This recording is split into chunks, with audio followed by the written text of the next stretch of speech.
Hello everyone, it is Azrael here with a music related video. I'm gonna have to be quick with this one because it is very big. So I'm going to be going through my entire 2023 official album scores in June. I know it's been a long time, but the reason I need to do this is because I haven't actually listened to a new album all year. I think I burnt myself out listening to so much new music in 2023 that this year I've just barely been feeling the urge to do it some more. Just in December alone, I almost did like 50 albums. Maybe it was 30, something ridiculous though. But let's go through the official album scores. I'm gonna blast through it all, a little comment here and there. See if I still think I'd agree with them. I'm gonna explain how it works, and let's just frankly get right into it. And as you can see, I will be wearing two shirts throughout this video because this is going to be a long one. Basically, since 2020, I have been rating albums. I'll go through the whole album, I'll rate every song, and then I'll accumulate the points to end up with an album score. I'll go into the depths of that methodology later. But every year, I've been making videos, just kind of screen recording the slides throughout the years, every year, to see kind of how it evolves over time. But now that I have a bit more of a YouTube channel, instead of just making videos for no one to see, I think it might be interesting to commentate these videos so I can look back at my thoughts more in depth. And if anyone else wants to see my thoughts on every album that I've rated in my entire life, then this is a video to do it. Only problem is, because I waited so long to do this video, this is more of a reflection on my tastes in 2023 than it is the update per se of how my taste in music is now. But next year, hopefully, I'll be a little more quick with it and have this video out around January, February time. So these are kind of ways you can break down the numbers yourself if you don't really understand how this works. So if you're familiar with the needle drop, you can look at, to the right. If you'd rather, you could look on the left. Basically, the way it works is I give each song a +3 if I think it's one of my favorite songs, a +2 if I love the song, +1 if I like the song, 0 if I'm neutral on the song, -1 if I dislike the song, -2 if I hate the song, -3 if it's one of the worst songs I've ever heard in my life.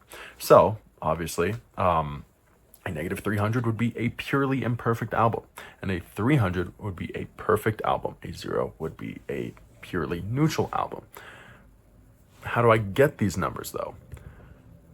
Boom, calculate the percent each song takes up on the album, multiply the percent by the score of the song, add the multiplied percentages together, multiply that number by 100. If there are two albums with the same score, the longer album wins. Unless the score is 0 or less, then the shorter album wins, because I'd rather listen to 5 minutes of -100 than an hour of -100. So let's get into it. It's simple. I already went over this. Look at that though, 100 out of 2,200 songs are favorites. Very rare to see those +3s. What is the worst album I have ever rated thus far? Now keep in mind, I don't really want to rate music that I don't think I'm going to like. I don't want to listen to a whole album if I don't think I'm going to like it. So I don't think this is the worst album ever. It's just the worst album that I was willing to rate and listen to. Here we go. I don't know how I'm going to keep this under like 5 million hours because I want to yap about each of these albums. Yeah, it is. I know, for those of you who remember the Music Sucks channel, our last video was supposed to be this. Obviously, that's never going to happen at this point because we aren't really on good terms anymore. But yeah, this was the last video we filmed and edited. I don't believe that he ever sent me the finished product. If so, I could technically still publish it. It'd be a bit strange too, but yeah, we both absolutely hated this album. He hated it a lot more than me. Lots of zeros, a couple hateable songs, and some +1s, and 1+1, House of Wolves. That song's good. But yeah, this album's just whiny, sappy, annoying rock for teenagers. That's really what I get. I'm gonna sound closed-minded for the bottom half of this video because I just have to rush through it. So that's just my thoughts. If you want to hear me fully explain my thoughts on this album, comment and I will. But for now, I just gotta say, I did not like it, to put it mildly. Next, Rodeo by Travis Scott. Just not my thing, dude. The lyrics are so shallow and dumb. The production, obviously, you can't deny it is good, but it's just not anything I ever really want to put on. When I was listening to it, I just envisioned like kind of like reflected the shallowness of modern music in a lot of ways. Not that there's not plenty of amazing modern music, but I mean kind of the more mainstream branch of modern music. This just wasn't cutting anything interesting to me at all, other than a few tracks, which I gave a +1, and my dog is scratching his leg and moving the entire bed. Great, there goes my setup. Next, oh my god, Yes's second newest album. I still haven't listened to the newest album. I don't know if I'm ever going to, because this album was so annoying. My god, it was annoying. Yes is my favorite band, at least has been historically. But wow, what a cringe song. One likable song, one hateable song, and a lot of just mediocre skip after skip after skip after skip. Ugh, this album was embarrassing. Wow, I'm sure if I re-went through it, a lot of those would become -1s too, because I'm falling out of love with this kind of pompous, cringy prog rock. Obviously, it was incredible music in the 70s, and it will forever be some of my favorite music. But bearing that torch in 2021, okay, questionable. Next. Oh my god. We made an episode on this after her passing, and rest in peace to her, but we forgot she actually made good music. We just reviewed this. I don't remember exactly how we got to it, but yeah, this is not her good era of music. Ike and Turner was her good era of music, and this was just mediocre and annoying. Pop rock is putting it mildly. Oh, this is a hot take. Oh shoot, I forgot about this. I don't think my mind has changed on this at all, though. I'm gonna be fully honest with you. This is an obnoxious album. Obnoxious. It's like if Death Grips just took all of the edge that made it interesting and cool.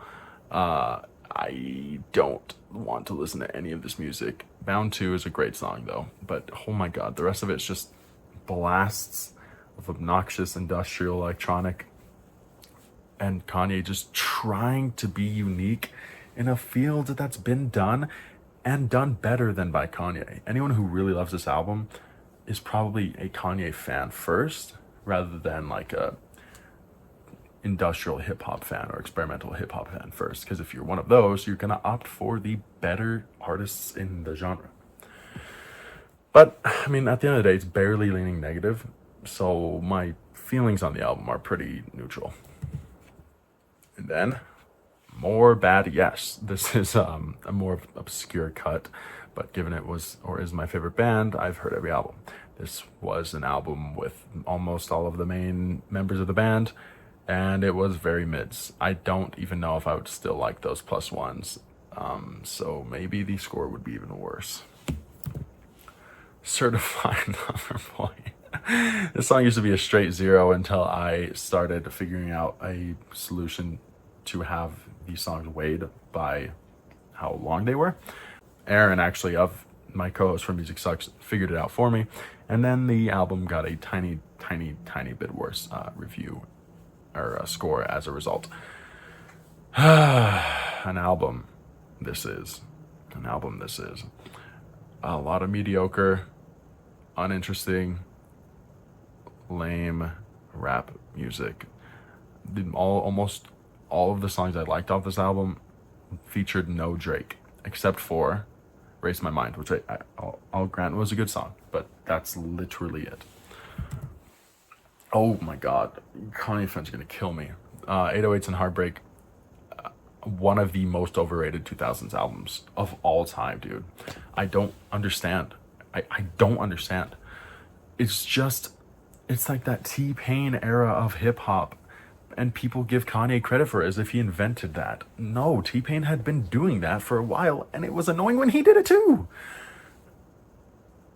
I don't care about Heartless. I think that song is extremely lame and goofy. Ugh. This album is so mids. You guys are smoking that good kush. If you want me to go into further details as to why I don't like the album, of course, comment and I'll make the episode. I think that I'll start doing that. I want to get back into music. It's been half a year. It's been 7 months and I haven't listened to a whole album. Or at least I haven't scored a whole album. That needs to change. I got to do at least 50 albums by the end of the year. So if you want me to make a video on this, I shall. And maybe I'll change my mind. You can see I only heard it once. In the corner it says last listened to. If there are commas and multiple dates, that means I've listened to it at least 2 or 3 or more times. And it'll just say if the score went up or down since the last time I listened to it. Anything that just has one number there means I've only given it a full scoring once. So maybe if I went through it, I'd grow a little more attached to the songs. That tends to happen. Very rarely do albums go down in score.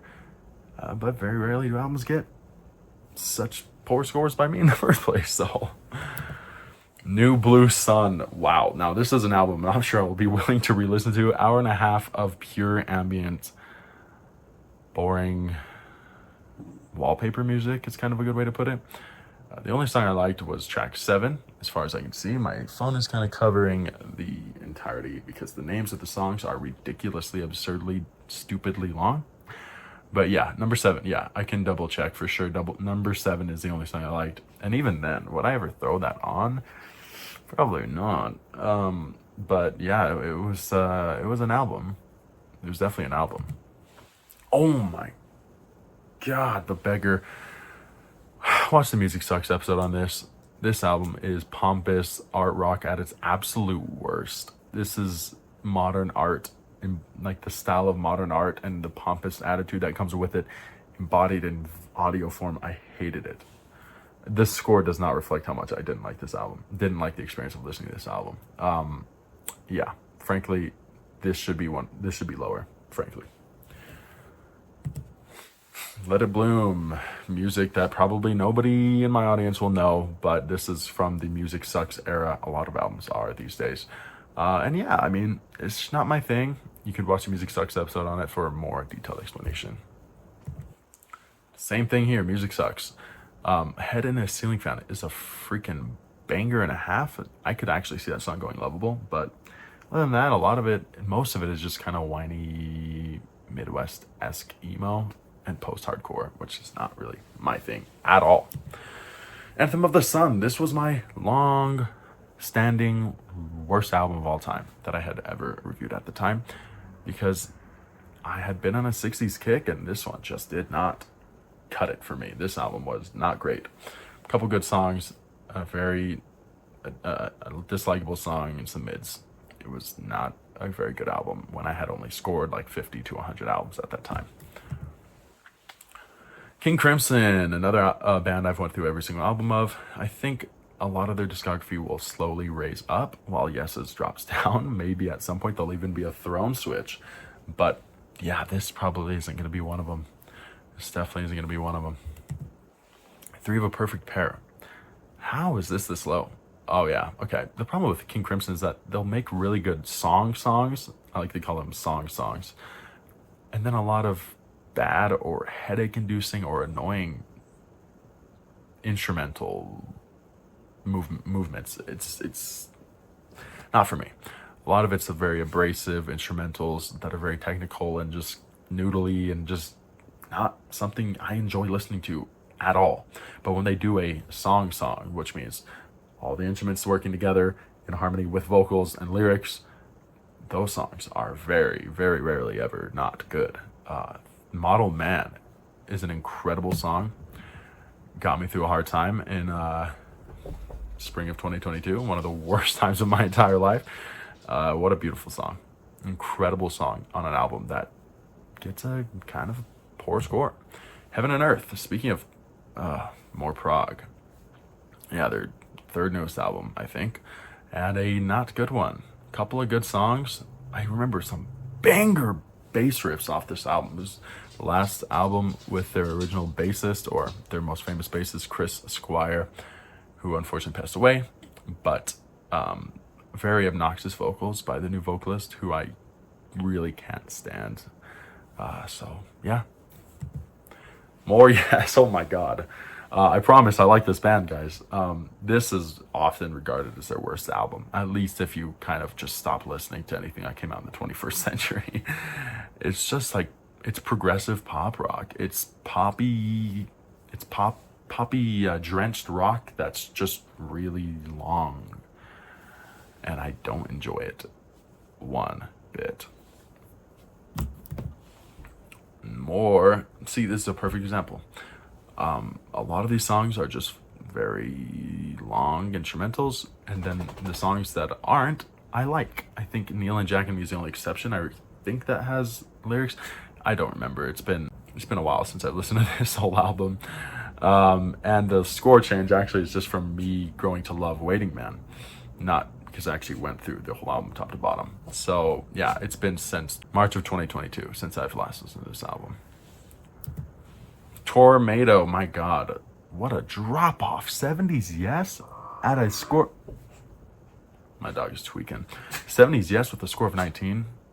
That something's wrong with that.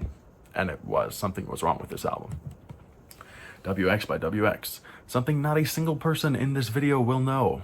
Period. This is extremely random, but it was from the Music Sucks era. We paired this with My Chemical Romance, so those episodes will never be seen. But yeah, it was an interesting listen. Not something I would put on, but interesting nonetheless. I'm glad I listened to it. Atom Heart Mother, I believe my least favorite Pink Floyd album, because I only liked Fat Old Son, and I love that song. But the rest, yeah, I don't really like the title track, and Alan's Psychedelic Breakfast, don't really need to comment on that.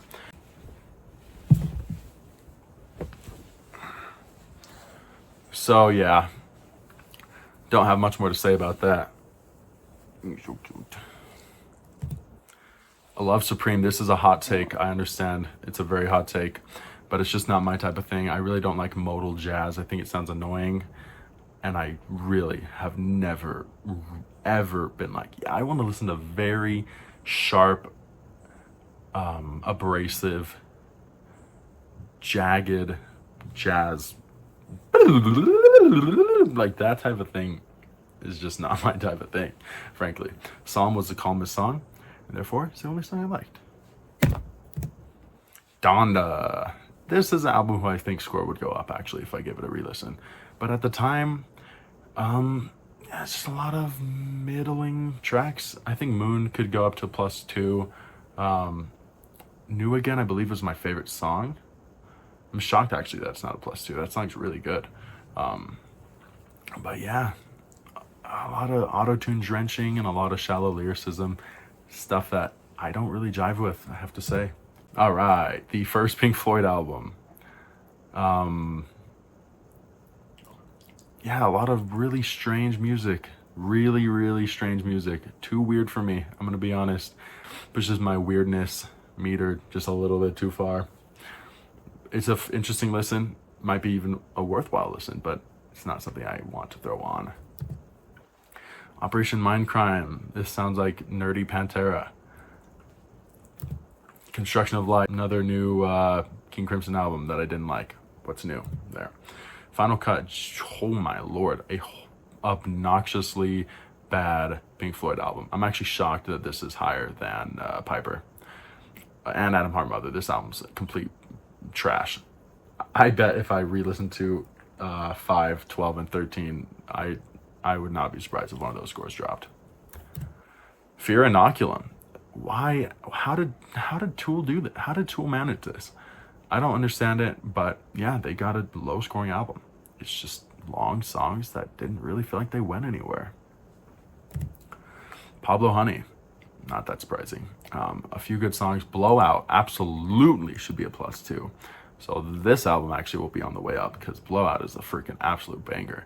So I already know 2023 me underrated this song. I listened to this song a lot this year. Absolutely, easily +2. Around the Fur. I love Deftones. You'll see that later on in the video, but gotta say, this earlier stuff just a little bit too abrasive for me. You can call me a baby, wee wee loser, pee pee head, all you want, but yeah, I just don't like the more post-hardcore aspect of it with the old bass players really sending it vocally. Just don't prefer those songs. But I actually my ears have been toughening a little bit. I have grown to like more of these more abrasive, aggressive songs this year. So maybe if I give this a re-listen, actually it might even double in score. Starless and Bible Black. I remember really finding this album so boring when I first listened to it, but it has some beautiful songs. I think Night Watch specifically is one of the prettiest songs of this style of music. Might go +2, but I don't remember because it's been a while since I've listened to it. I'm sorry, y'all. Surfer's Choice.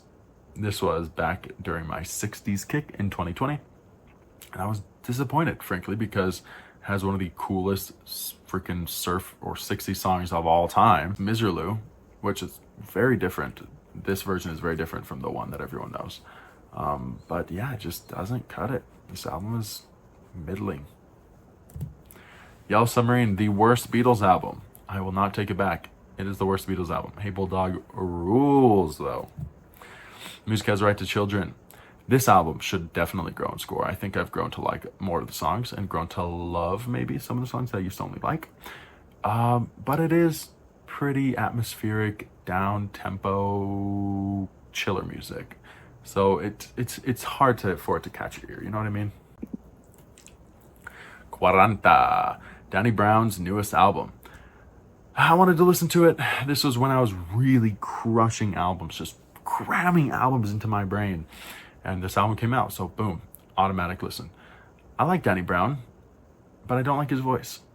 And that's why the album scores so low. I'm pretty sure all the songs I liked were the only songs where he wasn't doing that Waluigi, squeaky, high-pitched voice. Sounds like a mix of Waluigi and Carl from Jimmy Neutron. So, yeah, I don't love that. But he's a talented, unique musician nonetheless, so I'll always be open to listening to his music. Images and Words, Dream Theater. Oh man, cringy, noodly, over the top, embarrassing virgin prog rock. Let's Start Here, Lil Yachty. I respect this album, but I don't think the blend of Pink Floyd and auto-tune really works that well. It's almost like Pink Floyd meets Tame Impala meets rapper who uses too much autotune. And the lyrics were more on the rapper side too. I really respect what he was doing, but it's just not something I want to listen to. Ash From Up There. This might change. I remember listening to this on an airplane and really not vibing with it. On re-listen, I liked it a little bit more, but still nothing. Maybe I just didn't get it. Maybe on another listen I would get it more. But that intro is so beautiful, really ear-catching. I just wish that the rest of this album was like that too. It kind of gives me the same vibes as the Swans album. A little too artsy-fartsy for me, where it gets kind of annoying. But maybe I'm wrong. I'll give this one another chance for sure. Burning Circle and then Dust. Wow, this I have not thought about in a long time. Wow, this was an old friend of mine's recommendation, old goth punk rock friend of mine. Wow, nostalgic for me to see this album.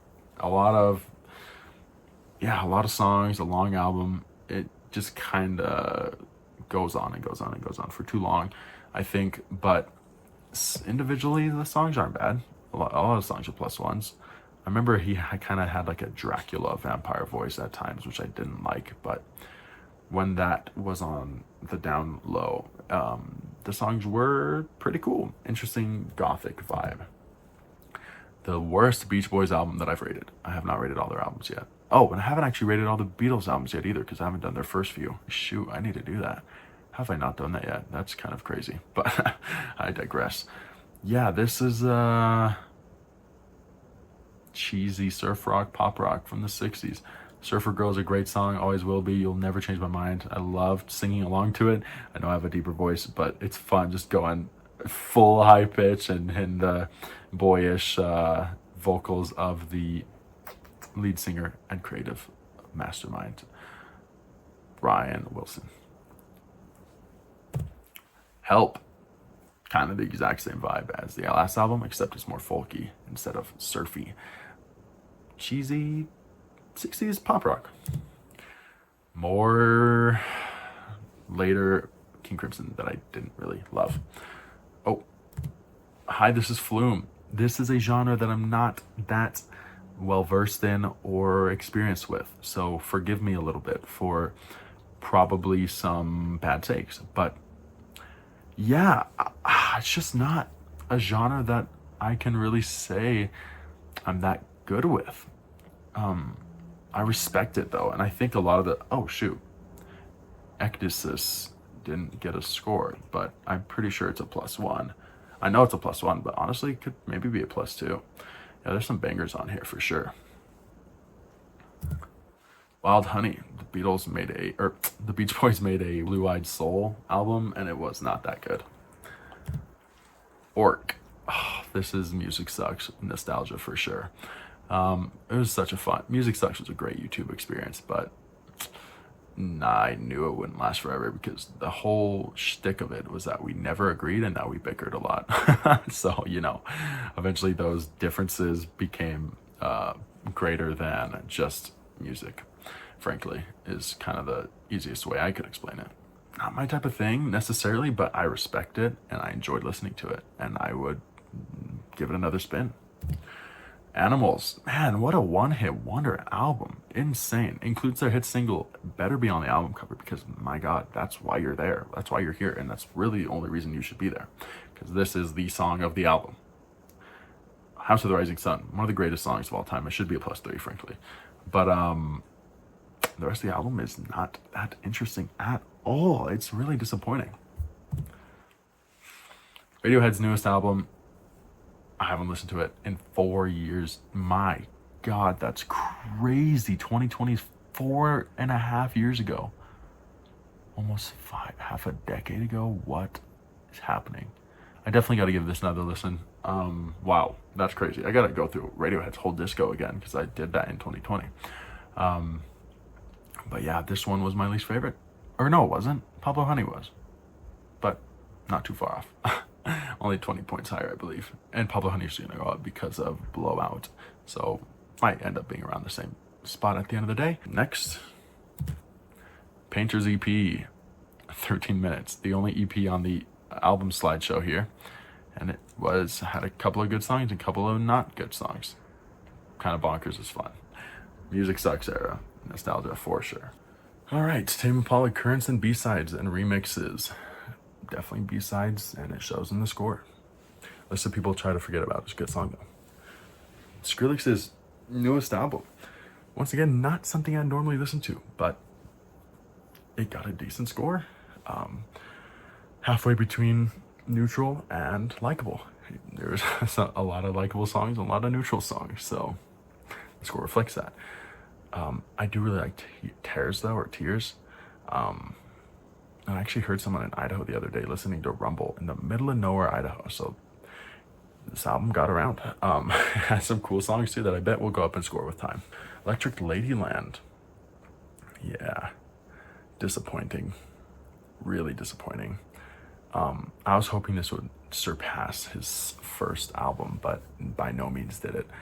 A lot more songs that just go on and meander, and just didn't find him as interesting. Jesus is King. Underrated, overhated album. I gave it a 50.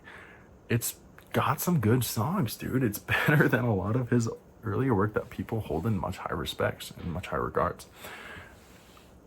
Yeah, maybe the Christian stuff can be a little tacky at times because he lays it on a bit too thick, but regardless, it's not any more cringe than a lot of the stuff he talks about in a lot of his other songs, frankly.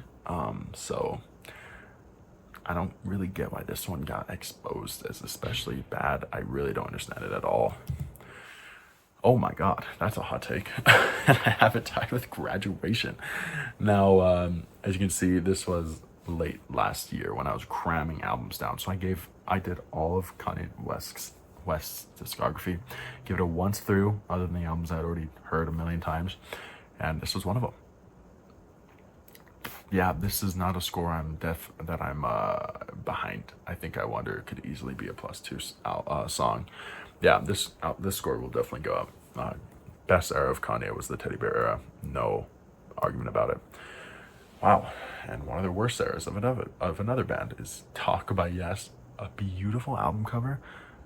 One of the coolest album covers of all time, with one of the coolest band merches of all time, period. If actually, coolest band merch of all time was the tour for this album. But the songs themselves are actually not that good. I Am Waiting is so nostalgic. Oh man, this album is very nostalgic. But it really isn't that great. Ugh, I hate to say it. My least favorite The Smiths album. Now, it's been a while since I did the Smiths' whole discography, but this was the worst one. I don't know why. I don't remember it. I remember Death of a Disco Dancer as a banger though, so I could see that going to a +2. That song rules. But I don't remember. This video is almost more for me to look back on and see what I thought about music in 2023 and 2024, I guess, because it's kind of a bridge, more than it is for you guys to really get a deep understanding of my taste in music. But you can at least get to see my music experiences, because this is every single album I fully listened to front to back with, paying attention to every song. Because there's some that I've heard in the background, and there's some that we're playing, whatever, but these are the ones I put on to listen to every single song and give every single song a shout out, or give every single song attention, enough to have an opinion on them. Brothers by the Black Keys, more Music Sucks era music. Overrated, I gotta say. It's kind of pop rocky. It kind of gives me the same vibes of Kings of Leon, except I didn't grow up on the Black Keys, so I don't have that nostalgia factor that I do with Kings of Leon, and it doesn't have nearly as interesting of vocals as Kings of Leon does. So yeah, it's not that good, frankly. In Rainbow's Disc 2, definitely a B-sides. Definitely a B-sides, but worth listening to if you're really, really into this album, which I really, really am. Veteran by JPEG Mafia. I like JPEG a lot. His album scores do not reflect how much I like him. But wow, this one is an interesting album, to put it mildly. A lot of songs on here that I do not want to listen to. They're very strange, and they're very boundary pushing in a way that might be a little too far for most people. Lyrics are not that good. That's probably his weak point.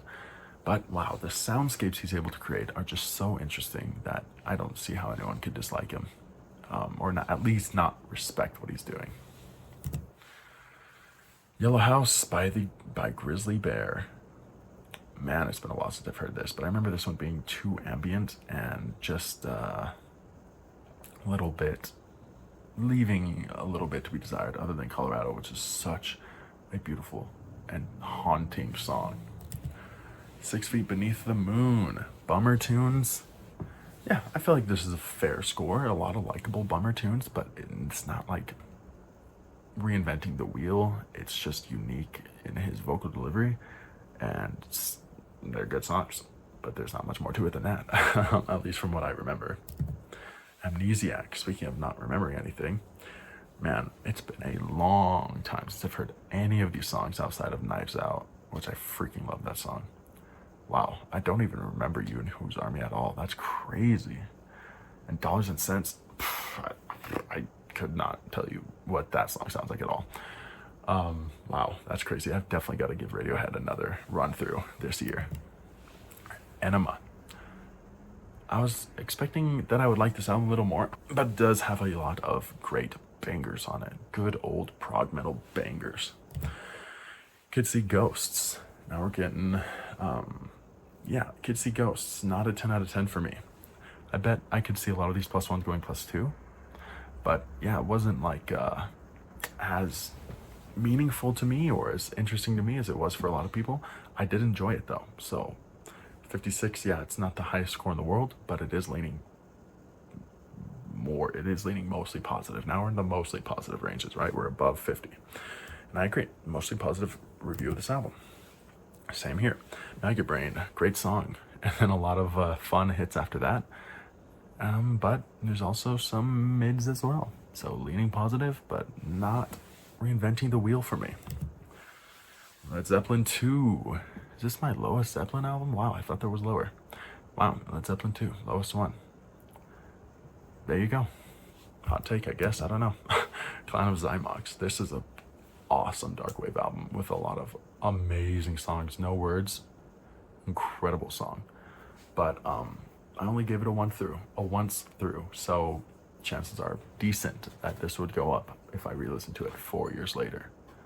Wow, 4 years later. I can't get over that. Strange Days by The Doors. Disappointing one.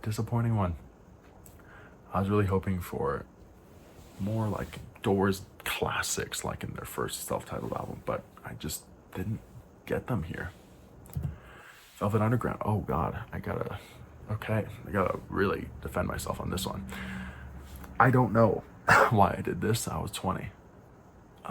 Maybe I'd like it more now. I don't know. I'd have to give it another listen, but I really couldn't tell you off the bat why I gave this a 57. I love the song Heroin. I didn't even dislike the song Black Angel's Death Song, which for a lot of people is a no-go zone. I don't know, guys. Oops. I'll have to re-listen to it. The Smiths, self-titled, their first album, I believe. Yeah, it's got some good songs. It's got some songs I didn't love. Leaning positive, what can I say? Life of Pablo. Now, this is really gonna hurt Kanye fans here, but this is one of my favorite Kanye albums, and it's only a 58. I like a lot of the songs, sonically too. A lot of the songs sound amazing sounding, but lyrically, just shallow. It really hurts a lot of the album for me. A lot of the lyrics are so shallow, and it just is kind of getting into that modern rap in a negative way. You know how people like make fun of modern rap. This has a lot of those traits. I can't really give it much more than that. Father Stretch of My Hands Part 1 has one of the best sounding intros of all time, and then he's talking about getting bleach on his t-shirt from doing anal with a model. With this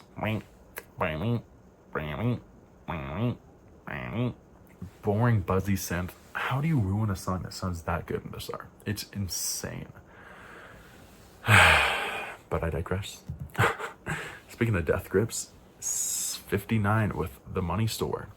This is not generally my style of music at all, so that's why I gave it a review, is because it's death grips and I respect them. But that's why the score isn't 150 plus. Get God is a banger. Hustle Bones is a banger, but songs like I've Seen Footage leave a lot to be desired. I found this song very repetitive and uninteresting. Yeah, if you want to get more in-depth thoughts on this album, I did a Music Sucks episode about it. Islands. Oh, wow. Formentera Lady. Beautiful little track. Frankly, shocked it's not a +2. But yeah, I remember a lot of this being long instrumental passages that I just didn't want to listen to. Hot take. I do not understand how this is one of the best albums in a lot of people's minds. I don't get it at all. It has 2 amazing songs. The rest of it, Lark's Tongues and Aspects Part 1 and 2, I get it. I get why people like them, but it's not something I really ever am gonna want to put on and listen to. That seems kind of wild to me that people do that. And Easy Money, I thought that was, to that point, that was my least favorite King Crimson song I'd ever heard. Now, after listening to the newer stuff, I found many worse than that, but I digress. Blonde, wow, I'm surprised this isn't higher. I feel like this score could definitely go up. It's a great album. It's very solid. You can see lots of +1s. Most of the zeros are the little silly interludes and shorter tracks. Oh, Future of Free, that's what it, yeah, I did not like that song. I did not like that song. And that song was long too, so that weighed down a lot of the album. Man, if you just deleted that song, the score would go up a lot. Okay, huge hot take, but my God, I do not understand why everyone loves The Wall. It is one of their worst 70s albums. It's a lot of filler, a lot of unnecessary sound effects, and it just cut. I get it was made alongside the movie, but for the movie, you keep that in. For the album, you just leave the music on. It's a music album, not a movie soundtrack. I don't need to hear the dialogue about whether or not you want to take a bath. I just don't understand how people love this album so much. I don't get it. Next, Underclass Hero. Oh my God. I cannot believe I have this higher than The Wall. This was childhood favorite music for me. Sum 41 was my original favorite band. And because of that, dude, I can't say I hate it, dude. I listen to the songs and I think to myself, I like this. I like what I'm hearing. And it probably is because of all the joy it brought me as a kid. Frankly, 61, mostly likable. Oh God. Wow, that's crazy. Wow. Would I ever throw these songs on in modern times though? If I like a song, I would want to listen to it, right? That tracks, that logic tracks, right? But would I really want to throw these songs on? Confusion, Frustration, Modern Times is a 0 now? That used to be my favorite song on the album next to Walking Disaster, bro. Wow, how interesting. Wow, that's super interesting to me and no one else, literally. Gift from a Flower to a Garden.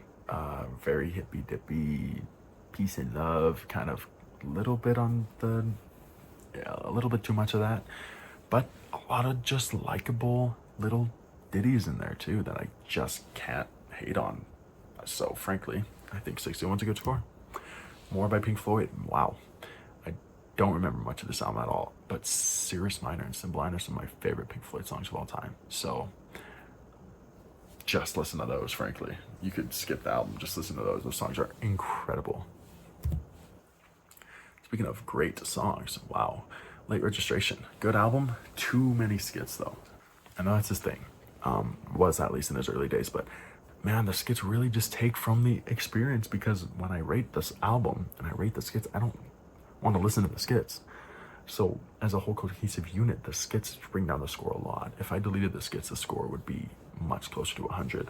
And Gold Digger is an annoying song, y'all. I don't know how this is the main song of the album that everybody knows. Heard Him Say should absolutely be, and We Major and Late. Oh my gosh, all the songs are awesome. Incredible. Heard Him Say, bro, how is that not the best song in this album? Gold Digger, bro, this song's annoying. Anyways, Jar of Flies, Alice Chains, a great EP, a great grunge EP. What can I say? Score might not reflect that much, but I only listened to it once. I think I think Well and Wasp should be a +1 though. The fact that I still remember how that song sounds, even though I only listened to it once over a year and a half ago, kind of says a lot. Knock is how I always pronounce it in my head. But it's Okay Not Okay, and it's the B-sides of OK Computer. And once again, yeah, it's B-sides, but they're good B-sides. That's why it's a B-sides album with a score of 63. As you can see, it's disc 2 because Okay Not Okay has the whole album and the B-sides on it. So this is just rating the B-sides and the bonus tracks.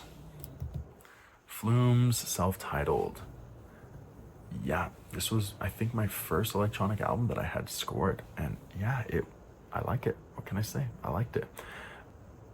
I'll have to give it another run through, but I think I could see a couple of these going +2.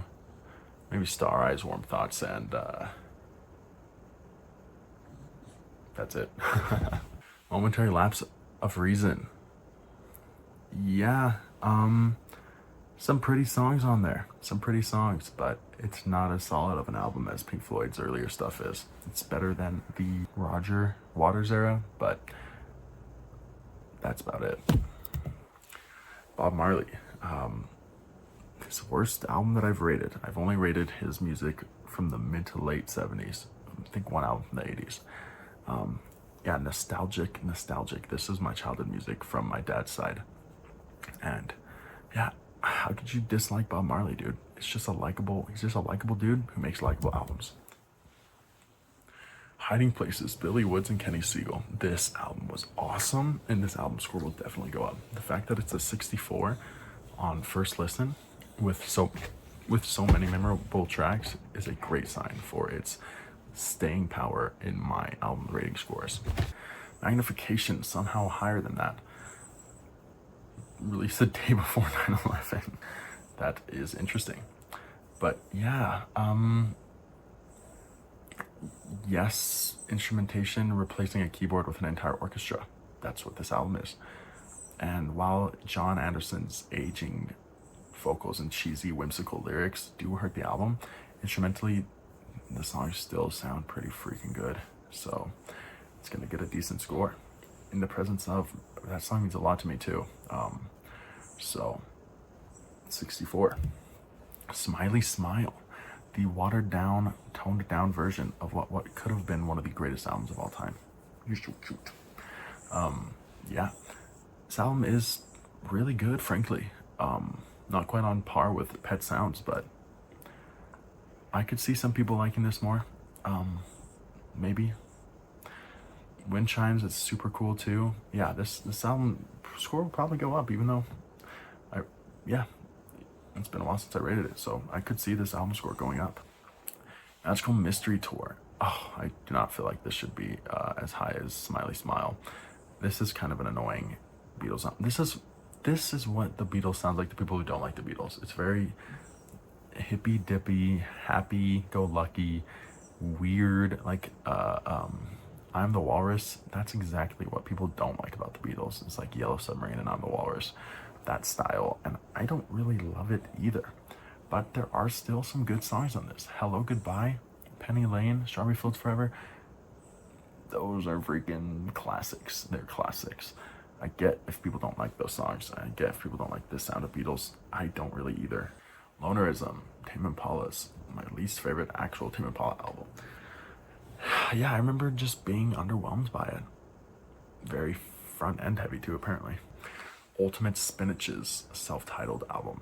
This was on the rotation back in my 2020 era when I was really deep into the 60s. And this album score should definitely go up. Ego Trip is a freaking awesome song. Ballad of a Hip Death Goddess. It's a classic for me. Yeah, this is a freaking cool album. I have a lot of respect for this album. All right, Wide Awake by Parquet Courts. Music Sucks music, not generally my type of music, but the fact it got a 66, that's pretty good for something I would otherwise not really ever listen to. Punk is one of my least favorite genres, so the fact that an art punk or punk rock album got this high of a score, it says good things for this very interesting creative band. Closer by Joy Division, one of two Joy Division albums. Only give it a once through. I feel like it should go higher. I'll have to give it another listen to and see if the score does go higher. Oh god, okay, MF Doom. I get this is not that high of a score for a rapper who is absolutely legendary and deservedly so. I only give this a once through. When I re-listened to his other album, it went up to 100. So I expect this to do the same. And 100, as you'll see, is a very high score because there's not that many albums above it. Hail to the Thief, another album that I just gave a once over. And I don't remember any of these songs except for Myxomatosis and Scatterbrain. So I can't say anything about it. I have to give Radiohead another run through. 2020, Cavanescence. Oh my god, what an incredible song off of Smile. And I Went to Sleep. I do not know how that song's not lovable. That's my favorite song to sing. I don't really sing much, but when I do, I Went to Sleep is up there. It's just so calming and joyous and happy. I love that song. It's so great. Master of Puppets. This isn't that bad of a score, but for how much this album is praised, people are still gonna be mad at me for this. This album is not that good, guys. It's really not. Here's the thing. I said, okay, Food is rated 60, and I respect that album. I like that album. This album I rated 67, and I don't like this album. Difference being, is that I respect food, and it's not generally like there's a lot of things about food that disadvantage it towards me personally and the type of music I like and the type of music I listen to. Whereas with Master of Puppets, this is regarded as one of the greatest metal albums of all time, and I'm someone who likes a lot of metal. This album sucked, dude. This album has one amazing song and a lot of just chuggy, repetitive, uninteresting, boring thrash metal. If you want to hear my whole thoughts on this album, watch the Music Sucks episode. Master of, like, so much noodly cringe. I don't even understand how Batteries +1. That should absolutely not be a +1. This album score should go lower. Yeah, I think I was trying to like it so that I wouldn't get murdered for posting what I posted in Music Sucks, but those days are over, and no one's gonna watch this video except for me. So this album is not that good. It is not good. Zeppelin's first album has their best song, Dazed and Confused. That song should probably be a +3. It's an amazing song. Oh yeah, the only reason it's not is because the middle part where he's just moaning into the mic, I don't care to hear that. I just find it annoying. But otherwise, banger with a capital B, dude. Banger with a capital B, brother. Great song, and overall, pretty good album. Folsom Prison, the only live album I've rated, the only Johnny Cash album I've rated, the only country song I've rated. And how could I not like it? It's Johnny Cash. It's old school outlaw country. It's just good. There's good songs on here. Dark as a Dungeon, I loved that song. There's a lot of great music in here. Definitely worth listening to. Discipline. Mate Kudasai is one of the most beautiful songs I've ever heard in my life. I don't care who you are or what music you like. Throw on Mate Kudasai. Don't listen to the rest of the album. There's some songs that I like, but personally, just listen to that. Listen to Mate Kudasai for the love of God. You will not regret it. It is beautiful. Forever Changes. This song took a while for me to like. It was a slow burner for sure. The vocal inflections were interesting to me, and the way he did his lyricism was kind of hard to grow to like, but now I really do like it. And More Again, what a great song. Alone Again Or is just an iconic 60s song. This is a must listen to for people who really like 60s hippy dippy. Midnight Marauders, Tribe Called Quest. I only give this a once over on 11/11, but man, it should definitely go up. It will definitely go up with re-listens. Tribe Called Quest is probably one of the greatest, not probably, it is, they are one of the greatest hip-hop groups of all time. The Predator. This was my first or second rap album I've ever reviewed. Also thanks to the same dude who recommended me Lycia. Weird. But nonetheless, I don't remember much about this album, but I remember it being freaking cool, dude. Especially track 8. That song goes so hard. This might be a little bit cringe, but I actually listened to that song and Mortal Man and like Pimp Butterfly and stuff like that on the day Derek Chauvin was officially charged for murdering George Floyd. And it actually brought a tear to my eye. Like that, I felt the like relief, the anger that Ice Cube was preaching about in this song. I felt so much relief that we didn't have to go through that again. Or we did, frankly, in 2020. But there was at least some form of justice served to him at the very least. Southern Playalistic Cadillac Music has one of the, is this the song that has, no, it doesn't.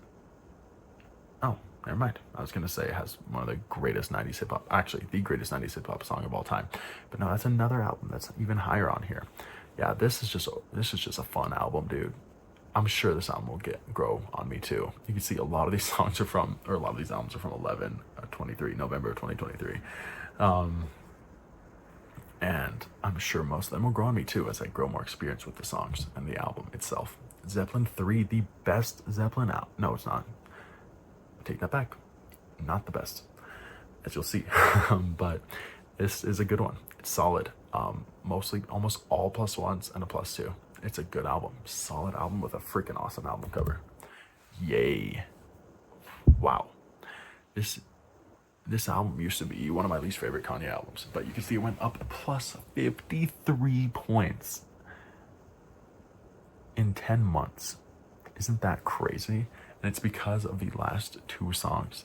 I grew to love Ghost Town, and Violent Crimes grew into one of my favorite songs. I think it's one of Kanye's top like 5 songs ever.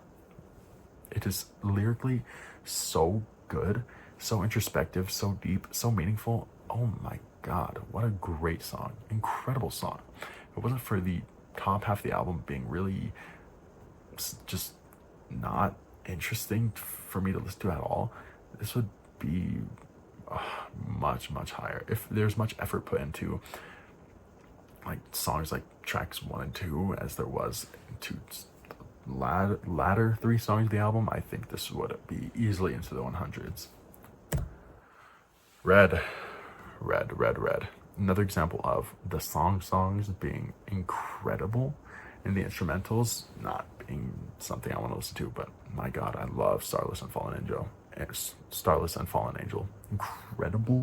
Incredible tracks, frankly. Scared by Clouds. Underrated, dude. Underrated. Give this one a listen. It's a great album. It's solid. Mudman is great. Stay is great. Burning Bridges. Beautiful. It's a great album. Go listen to it. Better than The Wall. Loveless by My Bloody Valentine. Man, it's been a long time since I've heard this, but I liked it when I heard it, so I should probably give another run through. 4 years, or less than that, because it was December of 2020, but I digress. Definitely a great album. Independency, the EP compilation of like B-sides and unreleased songs by the most underrated band of all time, Bark Psychosis. And I will leave that ramble for much later on in the video when we get to their other albums. 13th Floor Elevator is self-titled, basically. I'm not going to read that whole title. It'll take like a minute. Very likable.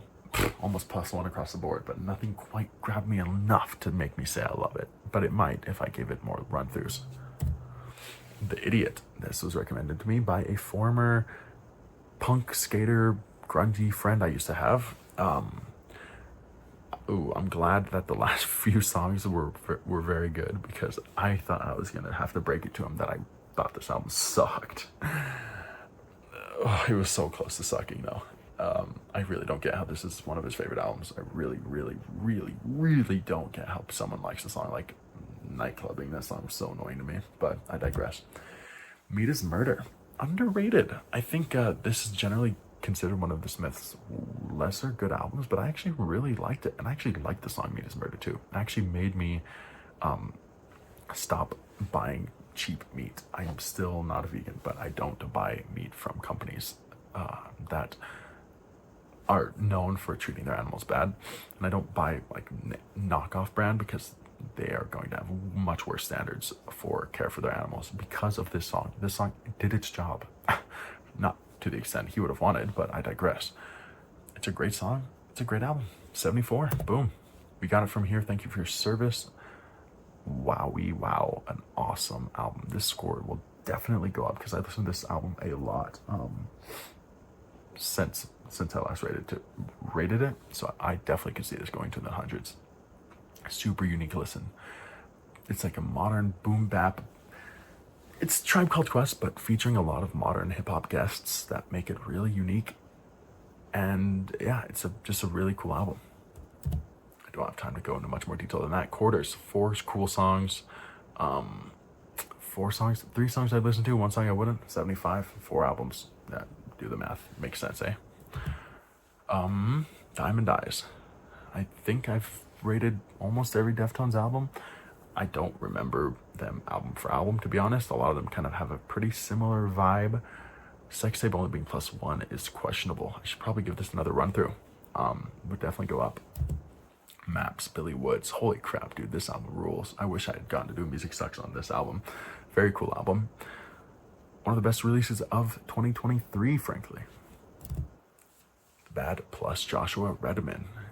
This is the only album to feature a song in every single category. +3, 2, 1, 0, -1, -2, and a -3. Very unique listen. And my first jazz album that I had ever listened to. So, yeah, tracks 2 and 7 are some of the best jazz I've ever heard in my life. If you guys are jazz heads, give those songs some listens. I really think you'll enjoy them. They're beautiful.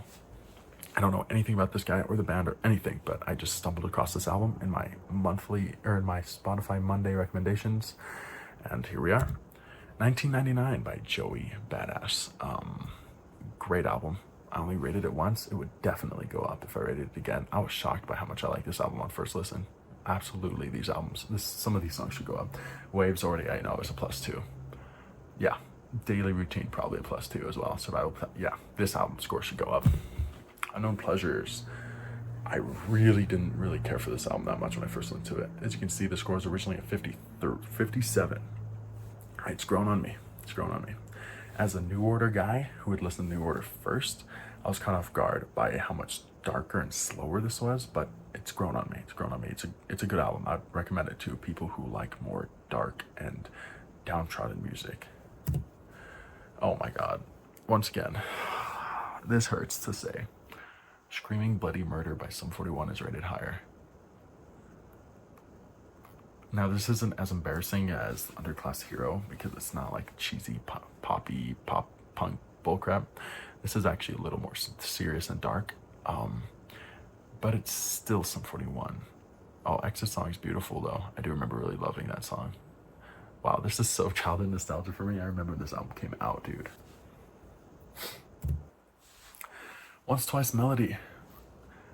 I love Beach House, but yeah, this album didn't really do it for me. I know it's a 78, it's a good score, but for Beach House, it's actually my least favorite Beach House album. At least of the ones I've rated, which is almost all of them. Yeah, what can I say? Good stuff, but not as good as they've done before. Wow, lower than Scaring the Host. That's surprising to me because this album was a strange album for me when I first listened to it. As you can see, once again, I said it before, I love JPEG, but yeah, Danny Brown's voice really hurt a lot of the songs on this album. If it wasn't for Danny Brown, this album would easily be in the hundreds, easily. But my God, when you're just getting blasted in the ears by Waluigi, it's really hard to take the songs seriously. It really is. And I like to try to take music seriously. I don't really like funny music that much. So in the comedic aspect of his voice, it doesn't do it for me. Painted Ruins. Wow, this album score should definitely go up. I love. Oh man, wow. I'm shocked that this only is it's 80. Great album, great indie rock band. Neo Psychedelia for sure. Great album. I gotta give this another listen to. Wow. Saturday Night Wrist. Ooh, freaking awesome album, dude. Pink Cell Phone. I hate that song. The song blows chunks, but otherwise, super solid. Some of the songs are a little too much for me, as you can see by the negative ones, but if you're into rougher music, I'm sure that wouldn't bother you one bit. Wow, this has a lot of really good Deftones songs, though. Holy crap. Aquemini. There we go. Aquemini. Spotty Oddie Dopalicious was the coolest song I heard last year, and I heard a lot of music last year. So, yeah, dude, listen to that song. I know the rest of the album is good or whatever, but you gotta listen to that song. Yeah, that's all I have to say. Houses of the Holy. Dude, I don't remember this album at all. The only song I remember is Jamaica. But, apparently I like the album. I should definitely give it another run through.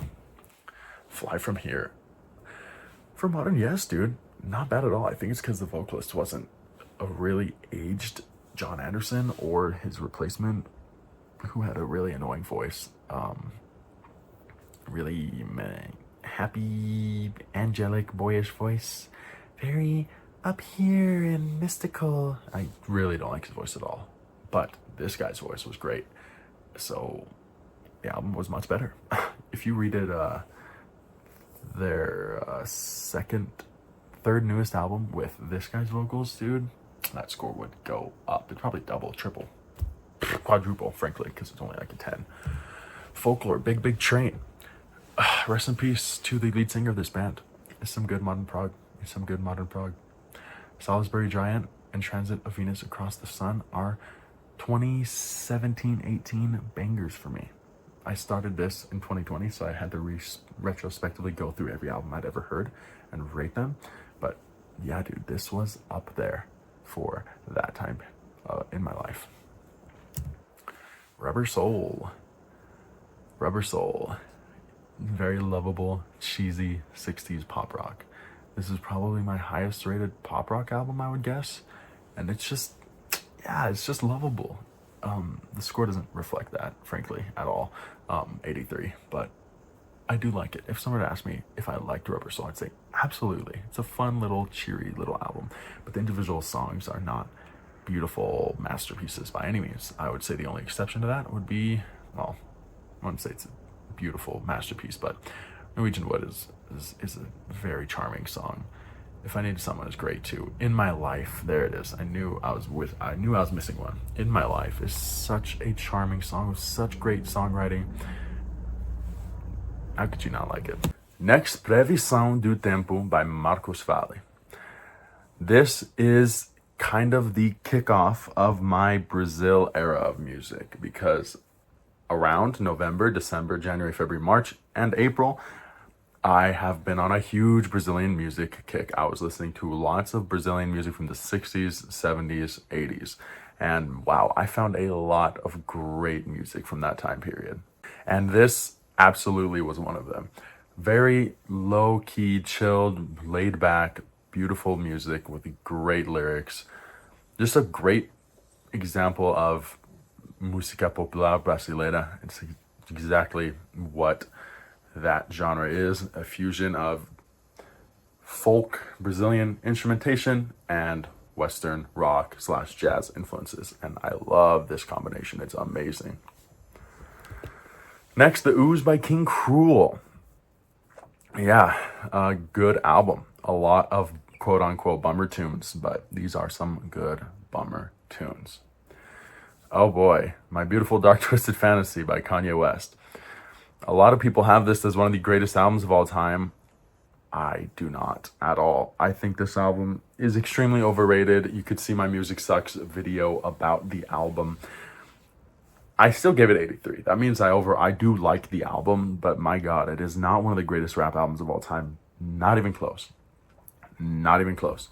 It's glorified pop rap, frankly. It's a pop rap album, but the songs are longer and the lyrics are a little bit deeper. That's all it is. That's all it is. It's not this mind-bending journey, experimental, boundary pushing like a lot of other hip hop albums are that are far superior to this one. And we'll get to that as we go up on the list. Yeah, there's so many zeros in this album. And frankly, even a lot of the plus ones, I'm not going to throw them on. Yeah, Power is just a plus one. It's a pop rap hype song. It's not that serious. The King Crimson feature, though, is awesome. All right, The Flamingos. Oh, what a good song. I Only Have Eyes for You. Seriously, one of the most beautiful songs of the 1950s, period. And there's a lot of other just nice, hard to dislike, old, chill, beautiful love songs on this album. Definitely a listen for those who like 50s music. La Folie by The Stranglers. This, oh gosh, I have very mixed feelings about the album. It has some of my favorite 80s songs of all time on it, but also a lot of very mediocre songs as well. As you can see, I have a couple +3s as in favorite songs I've ever heard in my life, and a lot of zeros. It's just not that good of an album, frankly. But those two songs, those two +3s are just incredible tracks. It Is and It Isn't, Gordon Haskell. This is a chill 70s folk rock album. Very likable. Hard to find anything to complain about this album. It was a very nice listen. Headhunters by Herbie Hancock. You can see my Music Sucks video on this. My opinions on the album haven't changed since then. Fun little album. Watermelon Man, definitely the worst song, but I don't know how that was the standout track to most people. PCL by New Order. A great album. A great new wave album, although overrated solely because this is most people's favorite New Order album, and it's not even close to my favorite New Order album in terms of rating. Not even close. I don't see how people prefer this. It's much more uppy, poppy, up-tempo, dancey music as opposed to more serious Joy Division-esque music that New Order used to make before. So, 84. The Bends, a solid Radiohead album with a lot of good songs. Bulletproof I Wish I Was is such a beautiful song. I frankly, I love that song. It is so beautiful. And I swear there's others on here that are really memorable and good. But frankly, it's been a long time since I've heard this album. So, Awaken My Love by Childish Gambino. A great album by an artist I don't normally like at all. I'm going to be fully honest. I don't like Childish Gambino. I don't like his previous music. I don't like his rap music. I think a lot of it is just nothing special, braggadocious hip hop. But this really was boundary pushing and special.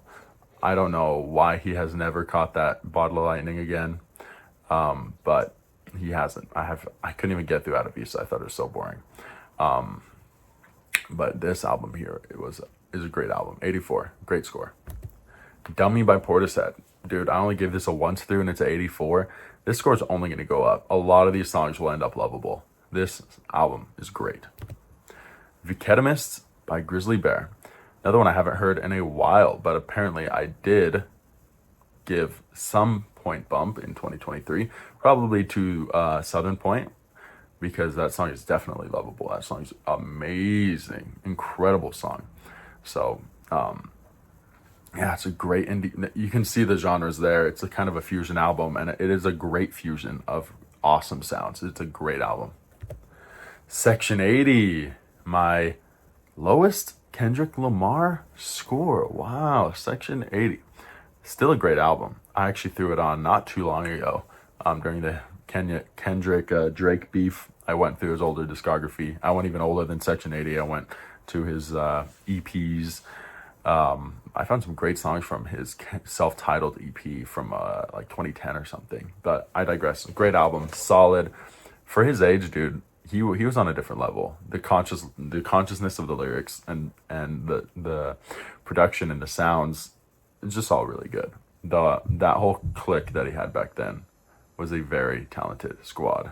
Days of Future Past by the Moody Blues. I was a bit disappointed by this album. I know 85 is a solid score, but I was really hoping for more incredible music like the last track. Nights in White Satin is what this album is known for, but The Night is like the full movement. Nights in White Satin is just one section of The Night. And the Nights in White Satin is one of the most amazing 60s songs ever made. Period. Point blank period. That song is incredible, bone-chilling, tear-jerking. But the rest of the album is kind of Disney-esque, a little frou-frou for me. Just a bit too... Disney-esque is just the perfect word to describe it. So I was a little bit bummed. Dawn was awesome, though, and Afternoon was great. I was a little disappointed by Evening. I was hoping that would be a little more moody and serious as well, but no. One of the last albums I rated, and I was a bit disappointed by it. Foxtrot, man, I couldn't tell you a thing about this album.